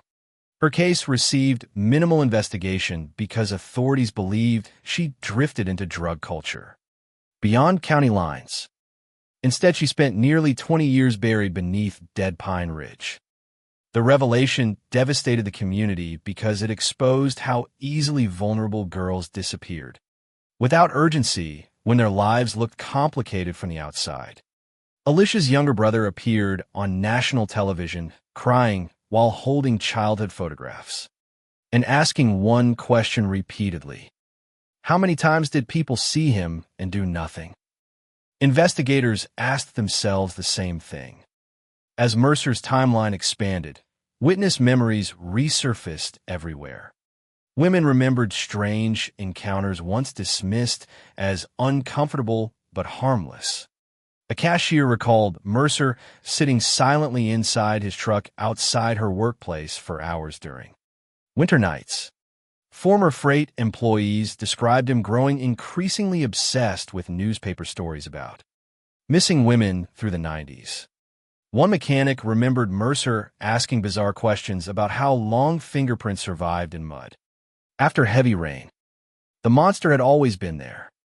Ordinary, visible, hidden behind routine. Then the investigation took another terrifying turn.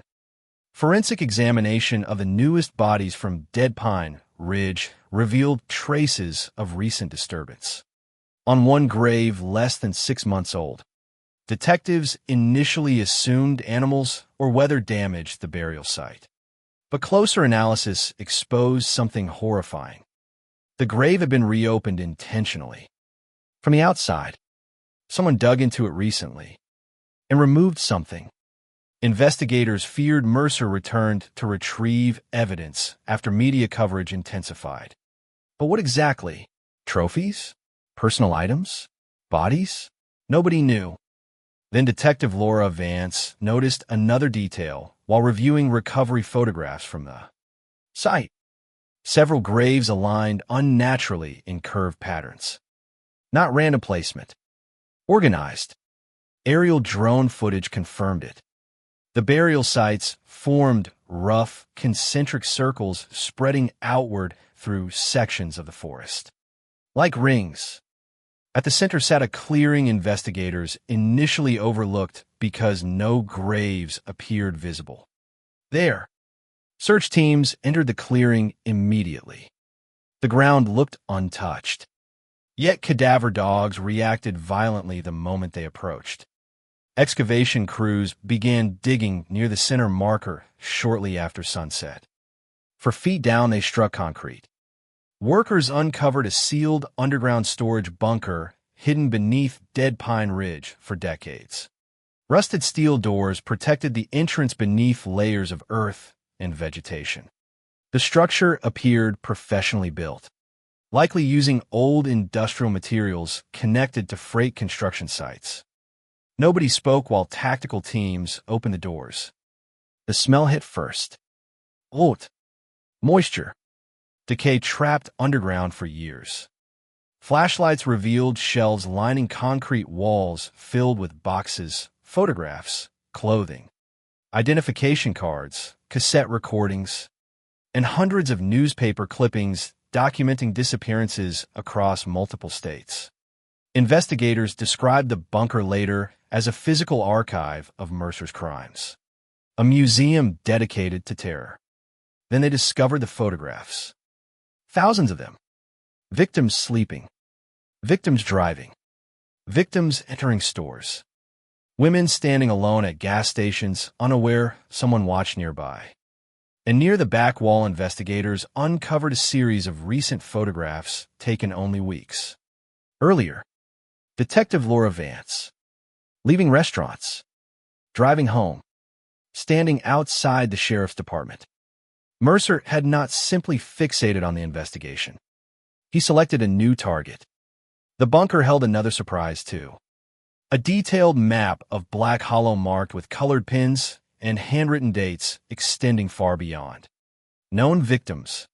Some pins corresponded to confirmed disappearances. Others matched women still alive. Potential victims.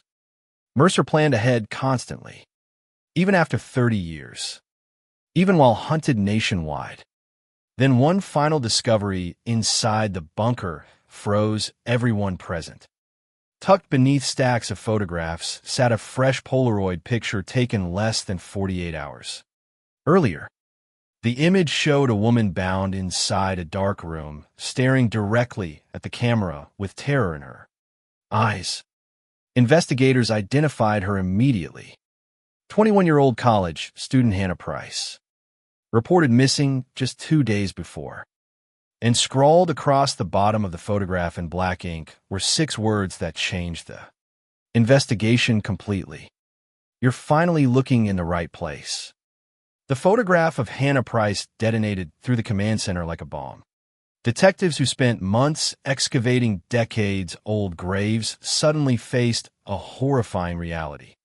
Crashing into the present tense. Daniel Mercer was not only alive. He was active, hunting, watching, escalating.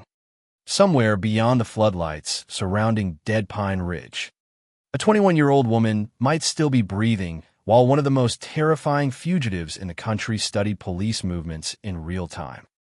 The task force shifted instantly from recovery operation to emergency rescue mission.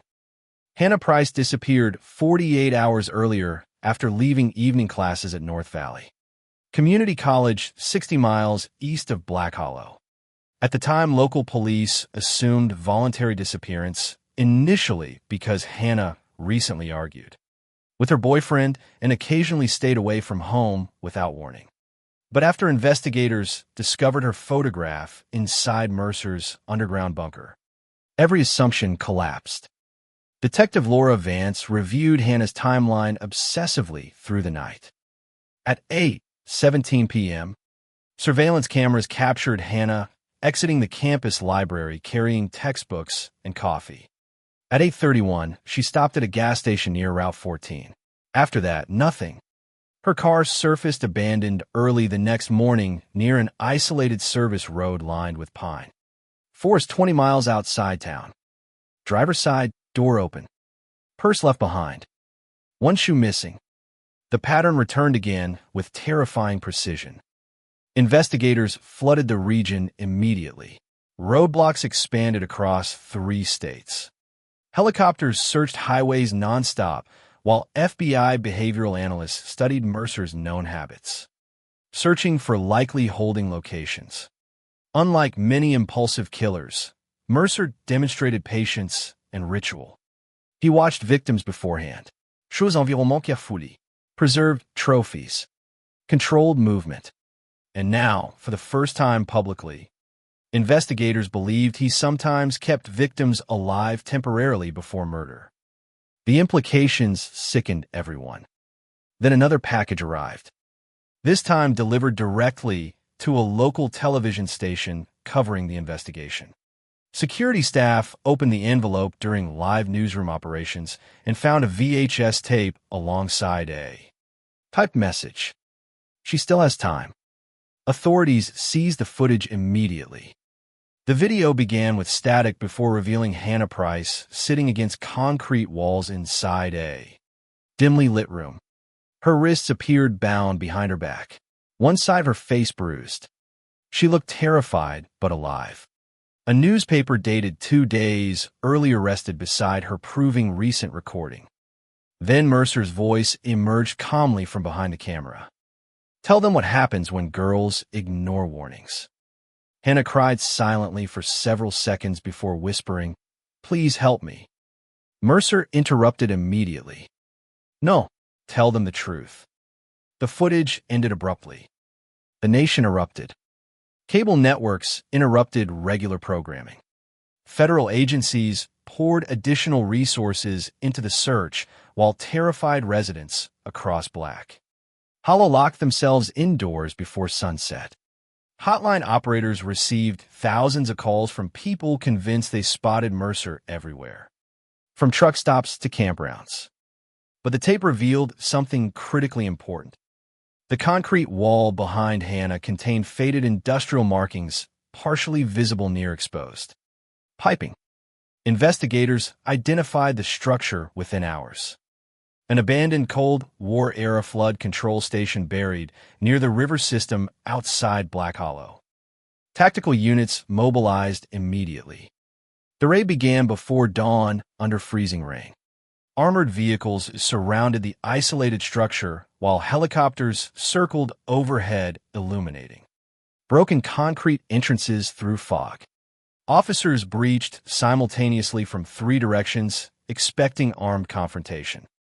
Instead, they found emptiness. The underground chambers smelled damp and abandoned. Old machinery rusted beneath leaking pipes.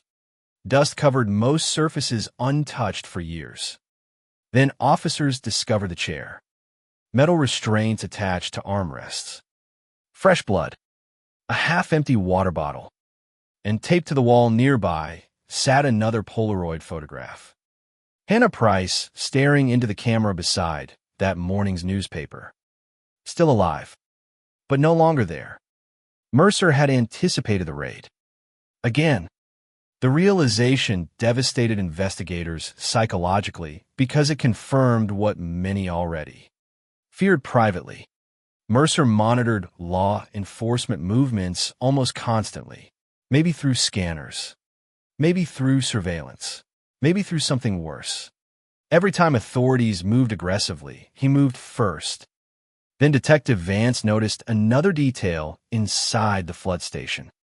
A small battery-powered radio sat near the restraints, quietly playing police frequencies through static. Mercer listened to them coming. Forensic teams processing the scene uncovered recent fingerprints belonging to Hannah, but almost nothing from Mercer himself. He cleaned surfaces meticulously. Yet one investigator found something strange hidden behind exposed piping near the chair. A child's bracelet. Pink beads. Tiny silver charm shaped like a star. Detectives traced the bracelet quickly. It belonged to Olivia Reed. Missing since 1994. Age 11. The room reportedly fell silent after the identification because until that moment Mercer's confirmed victims remained mostly young women and older teenagers. Olivia changed the profile entirely. The horror widened again. Then came another break. Traffic cameras captured a dark pickup truck resembling Mercer's vehicle crossing a toll bridge. 3 hours before the failed raid. Image quality remained poor, but analysts enhanced one frame enough to reveal something chilling in the passenger seat. A young woman's silhouette, head lowered, possibly restrained. The timeline suggested Hannah was alive during transport. Investigators intensified searches along Mercer's likely route patterns while behavioral profilers focused increasingly on geography connected emotionally to his crimes. Mercer repeatedly returned to symbolic locations: Briar Lane, Dead Pine Ridge, industrial freight corridors, places tied psychologically to control and memory. Then an FBI analyst made a disturbing observation. Every major Mercer crime scene connected loosely to water. Creeks, reservoirs, drainage systems, flood channels. Even Briar Lane crossed marshland runoff areas. The analyst believed water mattered symbolically to Mercer somehow. Cleansing, concealment, rebirth. Nobody knew exactly.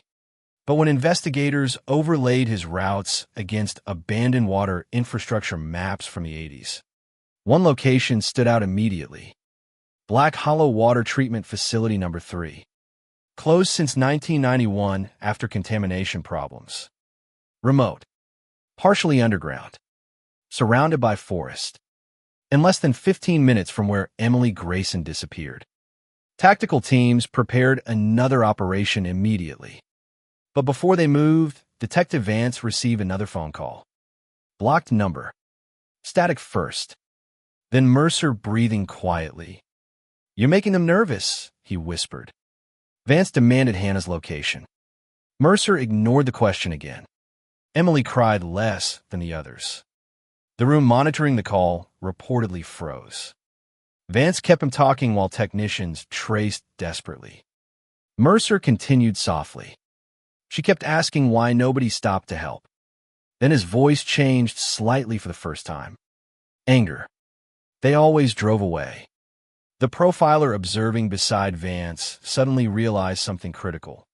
Mercer's crimes were not fueled purely by violence or domination.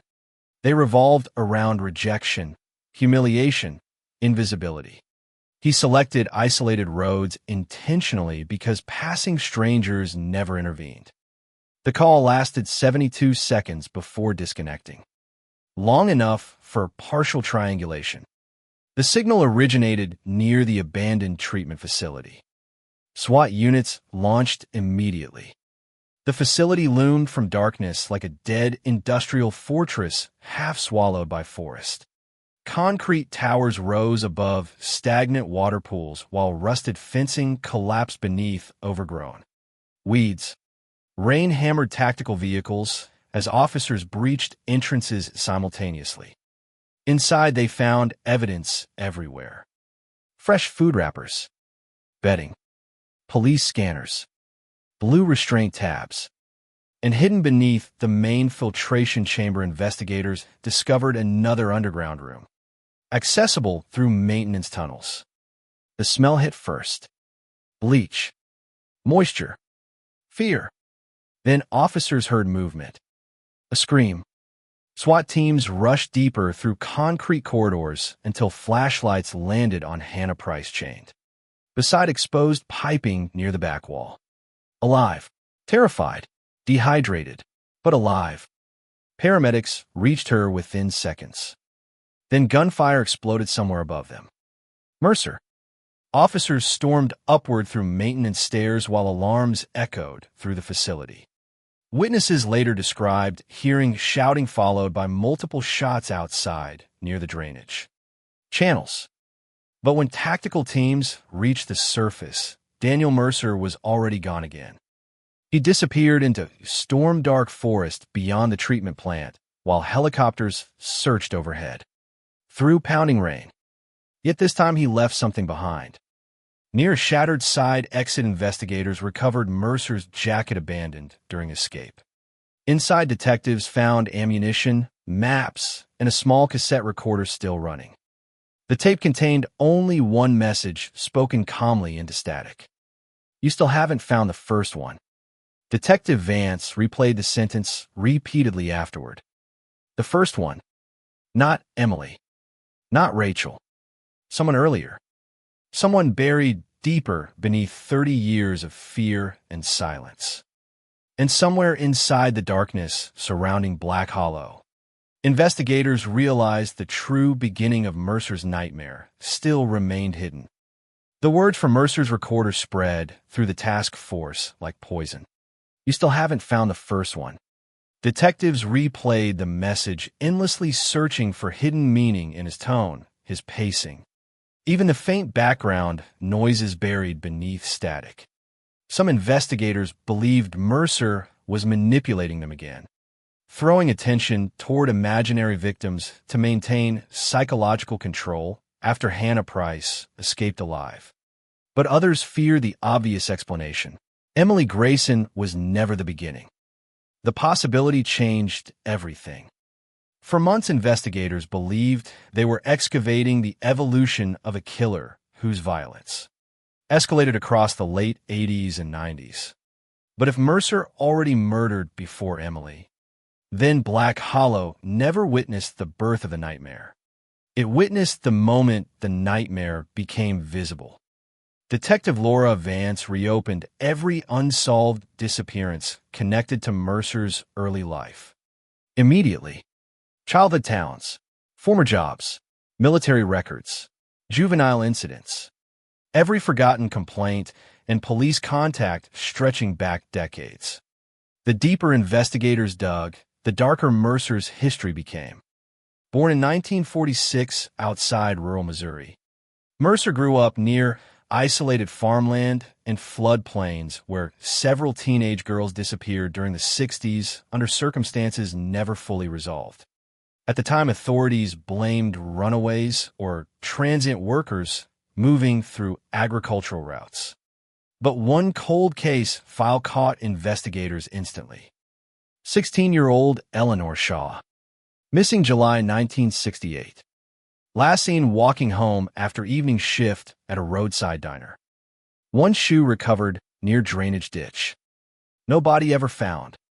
The parallels chilled everyone. Then forensic genealogists examining Mercer's abandoned jacket uncovered another critical clue. Hidden in fabric fibers. Traces of rare industrial algae contamination linked specifically to older wastewater filtration. Systems built before 1970. Analysts cross-referenced the chemical signature against infrastructure maps connected to Mercer's early employment records. One location matched perfectly. A decommissioned flood tunnel network beneath Mercer's hometown in Missouri. Federal agents moved quickly. Local authorities guided investigators through rusted maintenance corridors sealed for decades. Beneath abandoned industrial blocks, water dripped constantly through darkness while search teams advanced carefully between collapsing concrete chambers. Then cadaver dogs alerted near a collapsed tunnel wall buried beneath debris. Excavation crews uncovered human remains less than 4 hours later. Female. Teenager. 1960s clothing remnants. Dental records eventually confirmed the victim was Eleanor Shaw, dead for 38 years. And wrapped around one wrist, investigators discovered something tiny trapped beneath decayed fabric. A faded blue plastic fragment. The discovery detonated nationally because it proved Mercer's murders stretched back nearly 4 decades before capture. The scale became almost impossible psychologically.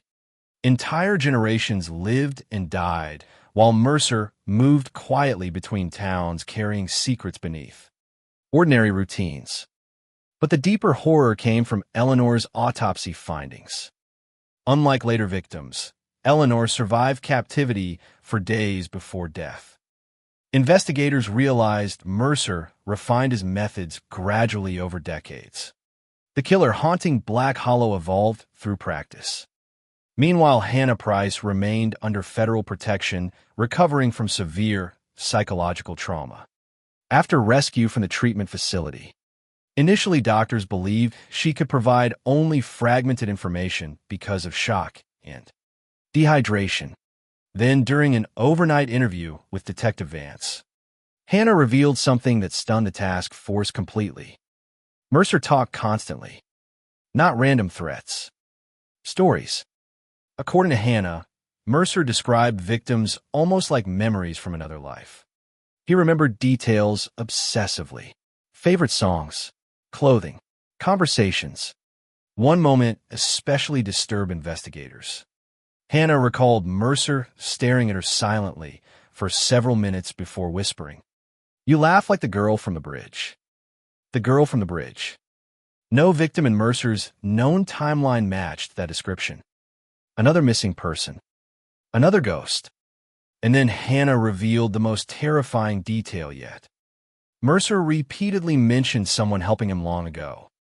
A man named Walter. The room reportedly fell silent. For years, investigators assumed Mercer operated entirely alone. But Hannah insisted Mercer described Walter almost nostalgically while ranting during captivity. He knew how to keep girls quiet, Mercer allegedly told her. He understood before everybody else ruined things. Detectives reopened Mercer's early history again, searching for anyone named Walter connected to freight routes, industrial work, or disappearances. They found him buried inside old employment records from Missouri. Walter Griggs, former maintenance supervisor, arrested repeatedly during the 70s for violence against women, but never convicted of homicide. Dead since 1981. Investigators unearthed forgotten police reports describing Griggs and Mercer drinking together, regularly near flood tunnels where Eleanor Shaw disappeared decades earlier. Witnesses once described them as creepy, inseparable. The case darkened beyond imagination, because now authorities feared Mercer may not have learned violence alone. He inherited it. Then another horrifying clue surfaced from the underground bunker at Dead Pine Ridge. Forensic technicians restoring water-damaged photographs uncovered one image partially hidden, beneath others inside a sealed evidence box. The picture showed a very young Daniel Mercer standing beside an older man investigators identified immediately as Walter Griggs. Between them stood a terrified teenage girl nobody recognized. Alive. The timestamp on the photograph dated 1971. The girl was never identified in missing persons databases. Another unknown victim. Another buried life. The body count surrounding Mercer continued expanding while investigators struggled simply to keep pace with the dead. Then came the break everyone feared eventually.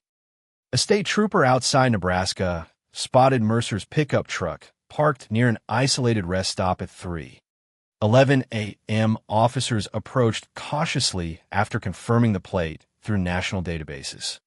But before backup arrived, Mercer opened fire suddenly from inside the vehicle. The gun battle lasted less than 40 seconds. Mercer escaped on foot into nearby woodland after wounding one officer in the shoulder. Inside the abandoned truck, investigators discovered maps, weapons, false identification documents, and a blood-stained Polaroid camera. But the most disturbing discovery waited beneath the passenger seat. Fresh photographs. Women. Recent. A grocery clerk. A college student jogging near campus. A waitress locking a diner after closing. Mercer was still selecting targets, even while hunted nationwide. In one photograph froze Detective Vance completely when agents faxed copies to the command center. The image showed Vance herself pumping gas at a station outside Black Hollow 2 days earlier. Mercer remained close. Always. Then forensic analysts processing Mercer's truck found traces of another person's DNA inside the passenger compartment. Female. Recent. Not Hannah Price. Authorities panicked immediately. Another victim. Possibly alive. The DNA matched 23-year-old Savannah Cole, reported missing only 36 hours earlier from a highway motel in Kansas. Surveillance footage showed Savannah entering Mercer's truck voluntarily after apparently asking for roadside assistance during heavy rain. The timeline terrified investigators because it meant Mercer abducted another woman almost immediately after escaping the treatment facility raid. The hunt intensified across multiple states. Behavioral profilers warned Mercer's control was collapsing rapidly under pressure. Escalating offenders nearing capture often become reckless, emotional, and significantly more dangerous. But Detective Vance believed something else entirely. Mercer wasn't running randomly. He was heading somewhere specific. The clue emerged unexpectedly from old cassette recordings recovered inside the bunker. While reviewing background noises beneath Mercer's monologues, audio technicians isolated recurring sounds appearing across tapes recorded decades apart. Train horns, river water, industrial machinery, and church bells. Cross-referencing the sounds against Mercer's historical movements revealed one location matching perfectly. Ash Creek. a dying industrial town near the Missouri border where Mercer and Walter Griggs once worked freight yards together during the 70s. More importantly, Ash Creek contains something investigators had overlooked until now: an abandoned rail bridge locals called Hollow Span. The bridge where 16-year-old Eleanor Shaw was reportedly last seen alive before disappearing in 1968. Detective Vance understood immediately. Mercer was going home, and somewhere beyond the collapsing factories and poisoned riverbanks of Ash Creek, another young woman might already be trapped inside the final chapter of a nightmare stretching back nearly 40 years. Ash Creek looked like a town abandoned halfway through dying. Rusted factories leaned beside poisoned riverbanks beneath permanent gray skies, while empty. Storefronts collapsed slowly along streets littered with broken glass and weeds. Freight trains still thundered occasionally through the center of town, but most residents left years earlier after the mills shut down. Those who remained lived beside ghosts, and somewhere inside that decaying industrial maze, investigators believed Daniel Mercer was hiding with another abducted woman while the largest manhunt in the country closed around him.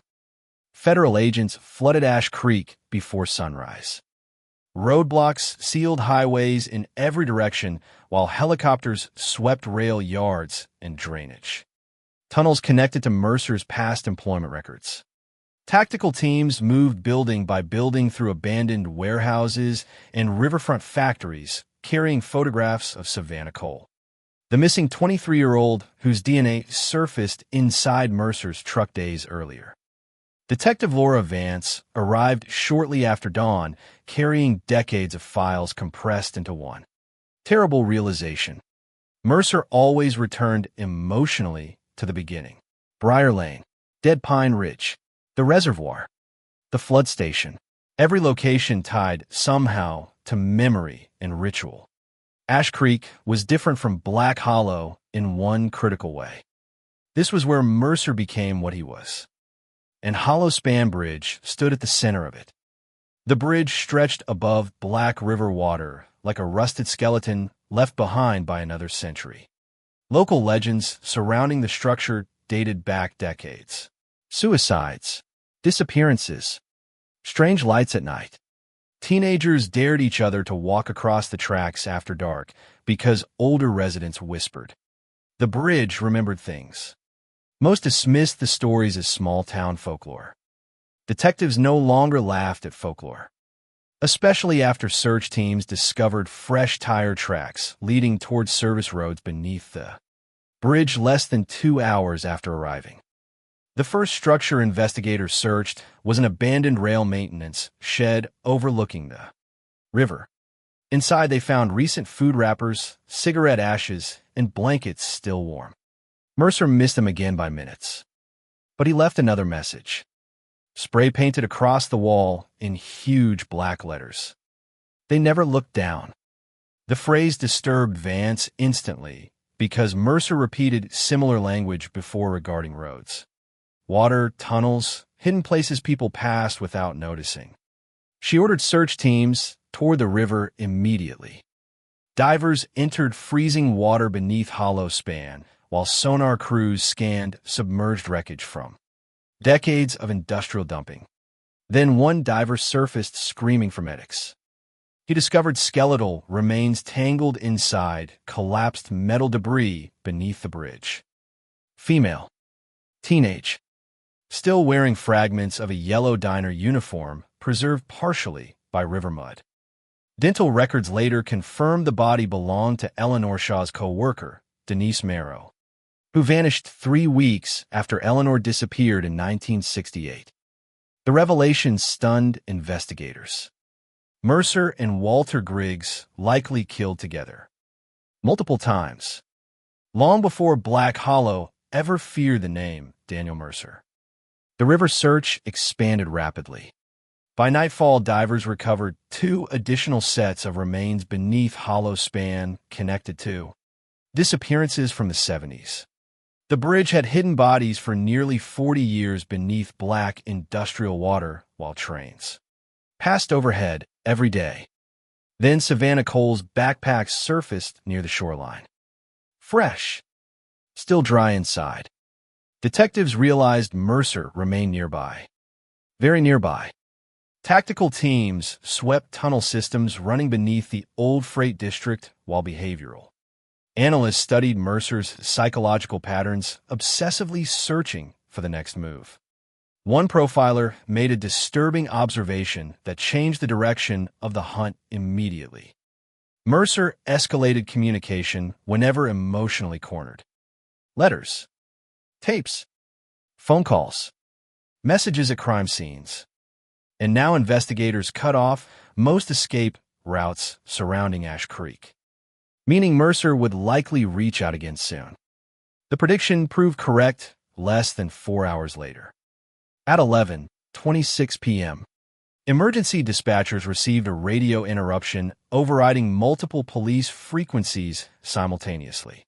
Static exploded across communications before Mercer's voice emerged calmly through every patrol car. Speaker in the county. You still don't understand why they stopped.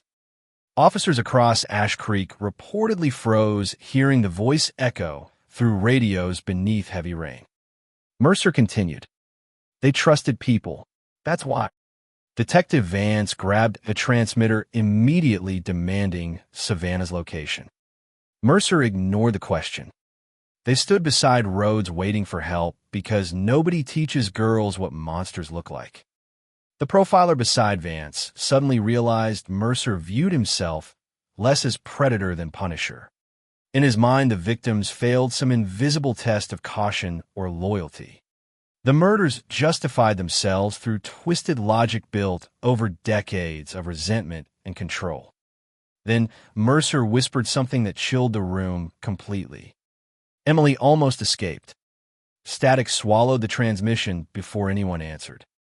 The statement haunted investigators immediately because Mercer rarely discussed operational details, directly unless emotionally significant. If Emily nearly escaped, where? How? And from what? Then Vance remembered something buried deep inside original case files from 1989. A witness statement ignored for years. An elderly trucker once reported seeing a young blonde woman running barefoot near Hollow Span Bridge around midnight shortly after Emily Grayson disappeared. Police dismissed the sighting originally because it occurred nearly 90 miles from Black Hollow and contradicted known timelines. Now everything changed. Investigators believed Mercer abducted Emily near Briar Lane, transported her toward Ash Creek through freight routes, and lost control temporarily when she attempted escape near Hollow Span, meaning Emily's final hours lasted far longer than anyone realized. The truth devastated the task force psychologically. She fought, ran, tried surviving. And somewhere inside Ash Creek, Mercer still carried obsession with that night decades later. Then came another break. A railroad worker contacted authorities after recognizing Mercer from television. According to the worker, an older man matching Mercer's appearance forced entry recently into abandoned pump control tunnels beneath the riverfront. The tunnel system connected directly to drainage channels beneath Hollow Span Bridge. SWAT teams moved immediately. The tunnels descended beneath Ash Creek like buried arteries, flooded partially with stagnant water and rust. Darkness swallowed flashlight beams after only a few yards while distant train vibrations echoed constantly overhead. Tactical officers advanced slowly through narrow concrete corridors marked by decades of graffiti and flood damage. Then they found the chains, bolted into walls, fresh scratches on concrete, medical supplies, women's clothing, and farther inside, investigators discovered a small room lit by battery lanterns where Savannah Cole sat handcuffed to exposed piping, alive but barely conscious. Paramedics reached her within seconds. She kept repeating one sentence through tears. He said this was where it started. Mercer heard officers coming moments before entry. Surveillance footage later revealed he escaped through secondary drainage tunnels minutes before. SWAT reached Savannah again, but this time he left something else behind. Inside the tunnel room, detectives found old photographs pinned across concrete walls dating back to the 60s.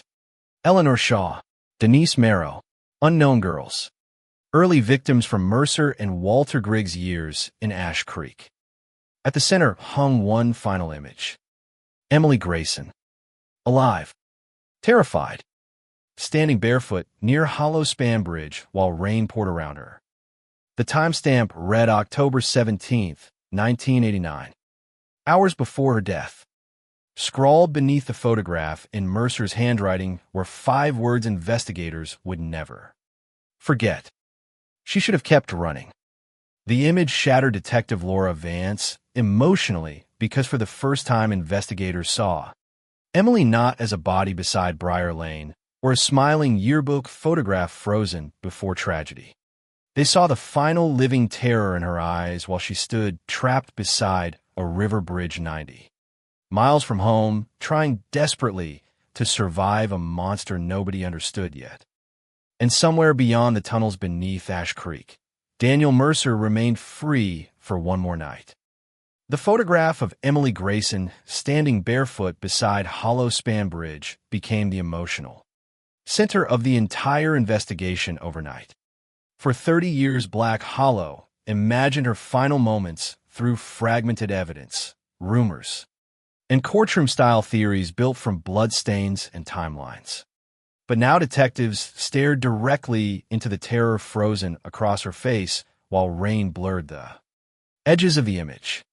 She was alive when Mercer photographed her, exhausted, frightened, trying to survive. And the words scrawled beneath the picture, "She should have kept running," revealed something darker than cruelty. Regret. Mercer did not simply remember Emily. He relived her. Constantly. Behavioral profilers concluded Emily Grayson represented psychological turning point in Mercer's evolution. Before Emily, his crimes remained hidden in drifting industrial towns and forgotten highways where victims vanished quietly beneath weak investigations. But Emily transformed the killings into obsession. She fought back harder, escaped temporarily, forced him to improvise publicly.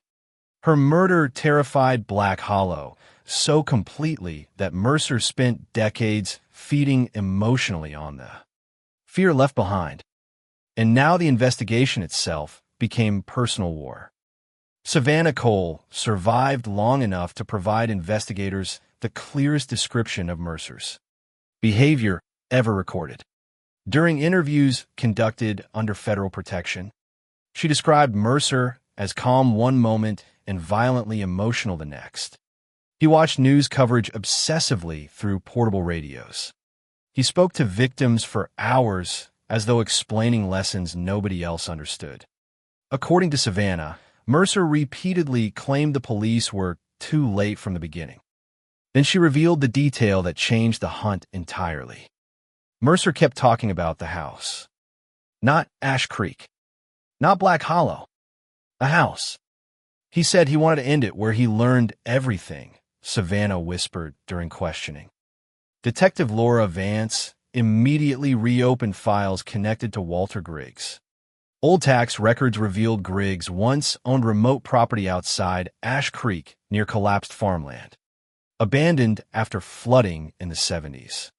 The location sat miles beyond paved roads hidden among dead trees and ruined irrigation canals.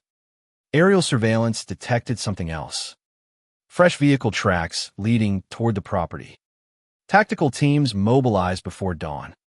Rain-hammered armored vehicles moving through mud while helicopters circled low above dying farmland. Swallowed by fog, the house emerged slowly from darkness like something rotting beneath memory itself. Two-story structure. Windows boarded unevenly. Porch collapsed partially inward. Rusted farming equipment scattered across overgrown fields. Detective Vance felt immediate dread stepping onto the property because the atmosphere carried something beyond abandonment. History. The house looked preserved psychologically rather than physically, as if Mercer protected it in secret for decades. SWAT units breached, carefully expecting armed confrontation. The smell inside stopped several officers cold. Mold, dust, decay, and beneath everything else, bleach. The walls were covered in photographs. Not newspaper clippings. Original photographs. Dozens upon dozens of young women pinned across every room, stretching back nearly 40 years. Some victims smiled, unaware they were being watched. Others appeared terrified, restrained, injured. The collection documented Mercer's entire evolution from predator to serial murderer. Then investigators discovered the basement. Concrete stairs descended beneath the house into darkness, while distant water dripped rhythmically.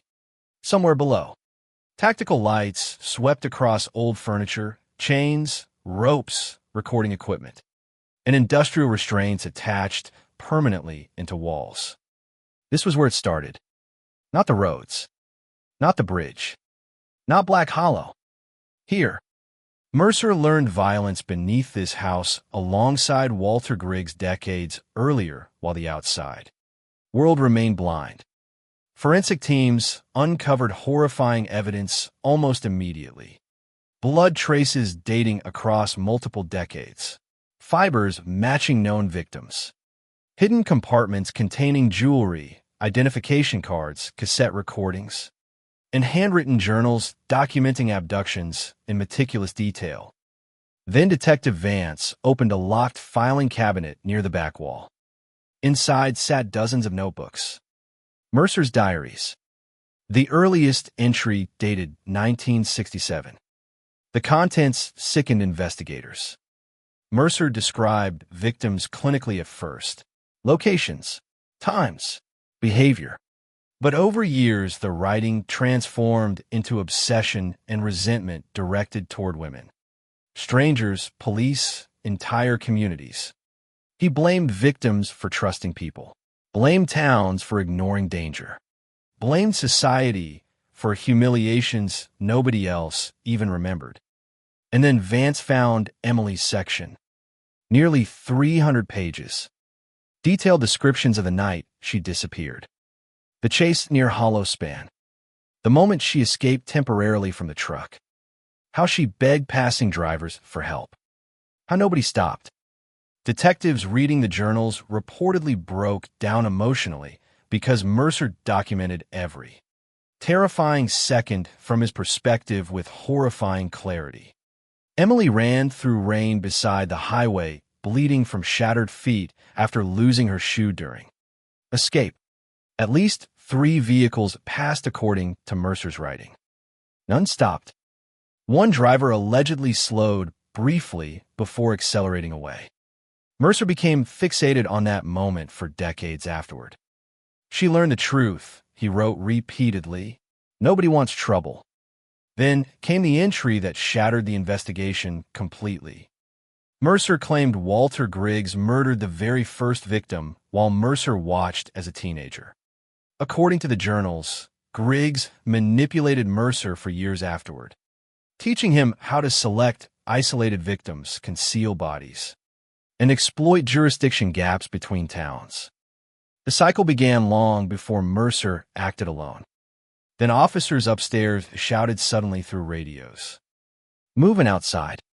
Thermal drones detected a single figure moving through tree lines behind the property, carrying what appeared to be a rifle. Mercer. Tactical teams flooded outdoors immediately while helicopters redirected above the fields.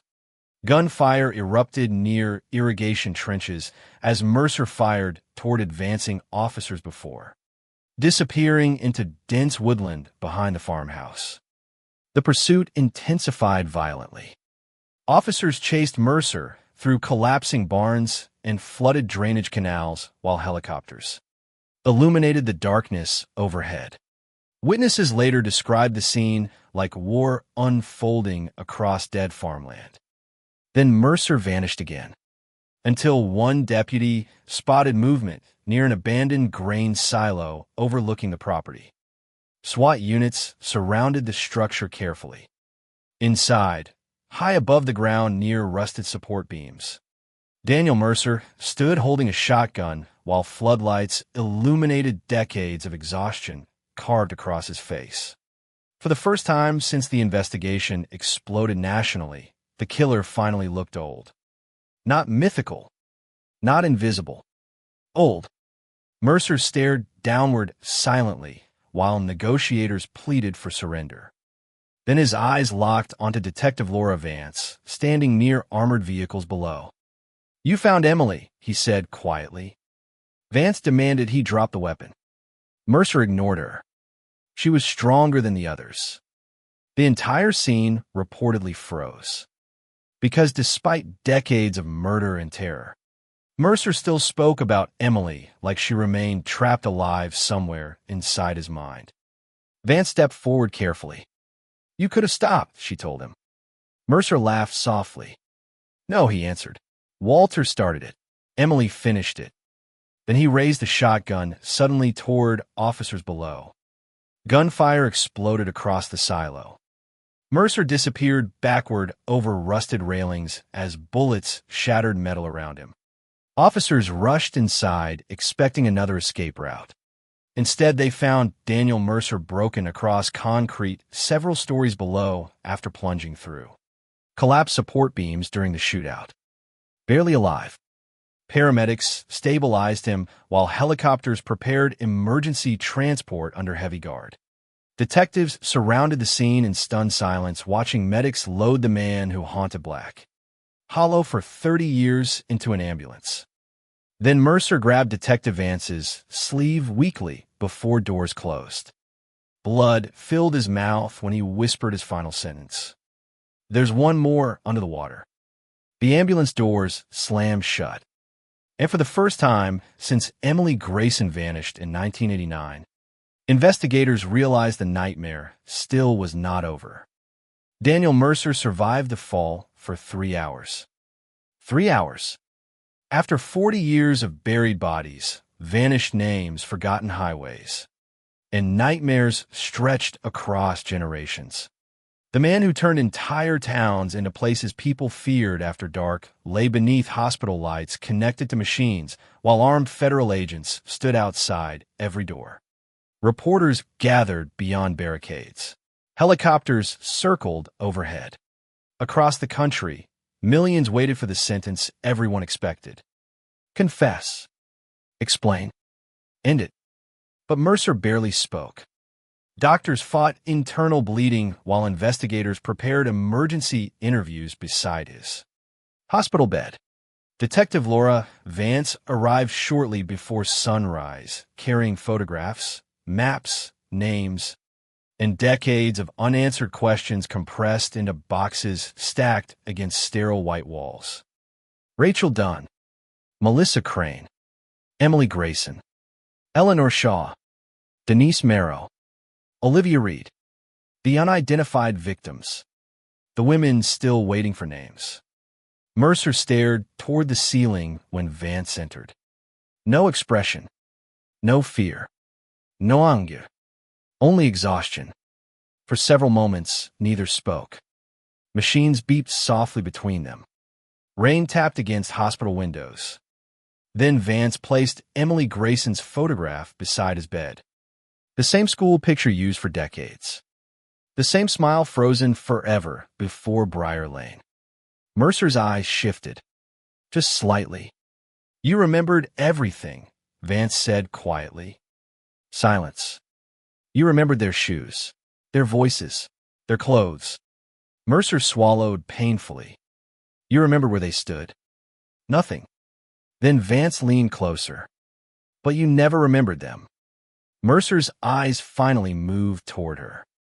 Vance placed another photograph beside Emily. Then another. Then another. Victims. Faces. Names. Lives. Not trophies. Not memories. People. For the first time during the entire investigation, Daniel Mercer looked away. Minutes later, his blood pressure crashed. Doctors rushed inside. Nurses flooded the room. Monitors screamed. Detectives moved back against walls while medical teams fought to stabilize him beneath flashing lights and shouted commands. Then suddenly, silence. One continuous tone filled the room. Daniel Mercer died at 7:42 a.m. No final confession. No apology. No explanation. No satisfaction. Only silence. But his last sentence remained alive inside every investigator's mind. There's one more under the water. Within hours, search teams returned to Ash Creek, then to Black Hollow, then to every lake, drainage system, reservoir, and river crossing tied to Mercer throughout 4 decades. Divers worked through freezing currents while sonar crews scanned beneath bridges and collapsed. Industrial structures. Days passed. Nothing. Then 2 weeks later, investigators returned to Black Hollow Reservoir after reviewing old aerial photographs from the early 90s. Detective Vance noticed something almost invisible in one image. A rectangular disturbance beneath the waterline near the far edge of the reservoir. Not natural. Too symmetrical. Divers descended immediately. Visibility underwater barely reached a few feet. Mud swallowed light. Tree branches drifted through darkness beneath the surface. Then one diver saw concrete. Not debris. A structure. Search crews uncovered a submerged utility chamber forgotten after reservoir expansion decades. Earlier, the entrance had been sealed intentionally using industrial equipment. Mercer knew about it. Of course he knew. When crews finally opened the chamber, nobody spoke. Inside sat a small room preserved beneath cold black water. Photographs cover the walls. Blue restraint tabs hung from rusted nails. Newspaper clippings floated in stagnant pools along the floor. And near the center of the chamber, investigators found human remains. Female. Young. Wrapped carefully inside deteriorated plastic. No juice. Forensic identification took 11 days. The victim's name was Sarah Whitaker. 17 years old. Missing since 1973. No body. No answers. No suspects. For 33 years, Sarah's family believed she ran away after an argument at home. Instead, she had been Mercer and Walter Grigg's first known victim. The first one, Mercer's final secret. The beginning. News of Sarah's identification spread across Black Hollow quietly. By then, reporters had already moved on toward newer tragedies and fresher headlines. Television crews disappeared. Satellite trucks vanished. The noise faded. But for Black Hollow, nothing returned to normal. Because places remember. Briar Lane remained empty after sunset. Drivers still accelerated, unconsciously passing through certain roads. Parents still called children home before dark. And every October, flowers appeared beside the place where Emily Grayson's car had been found. Nobody knew who left them. Maybe former classmates. Maybe strangers. Maybe people too young to remember her, but old enough to inherit the fear she left behind. Years later, Detective Laura Vance returned there alone one evening as autumn wind moved through. Trees above the road. The town looked peaceful, quiet, normal, exactly the way it looked before everything happened. She stood beside the flowers for a long time without speaking. Because after 40 years of graves and evidence and darkness, one truth remained heavier than every confession investigators never received. Monsters rarely arrive looking like monsters. They stand beside you in grocery stores. They wave from passing trucks. They help carry boxes. They smile. And then they disappear back into ordinary life while entire communities sleep without realizing. Evil just drove home beside them. Far away, the wind moved softly through Briar Lane. The trees whispered overhead. And somewhere beneath the silence of Black Hollow, the echoes never really stopped. Because names can finally be found. Bodies can finally come home. Cases can finally close. But some places remember forever.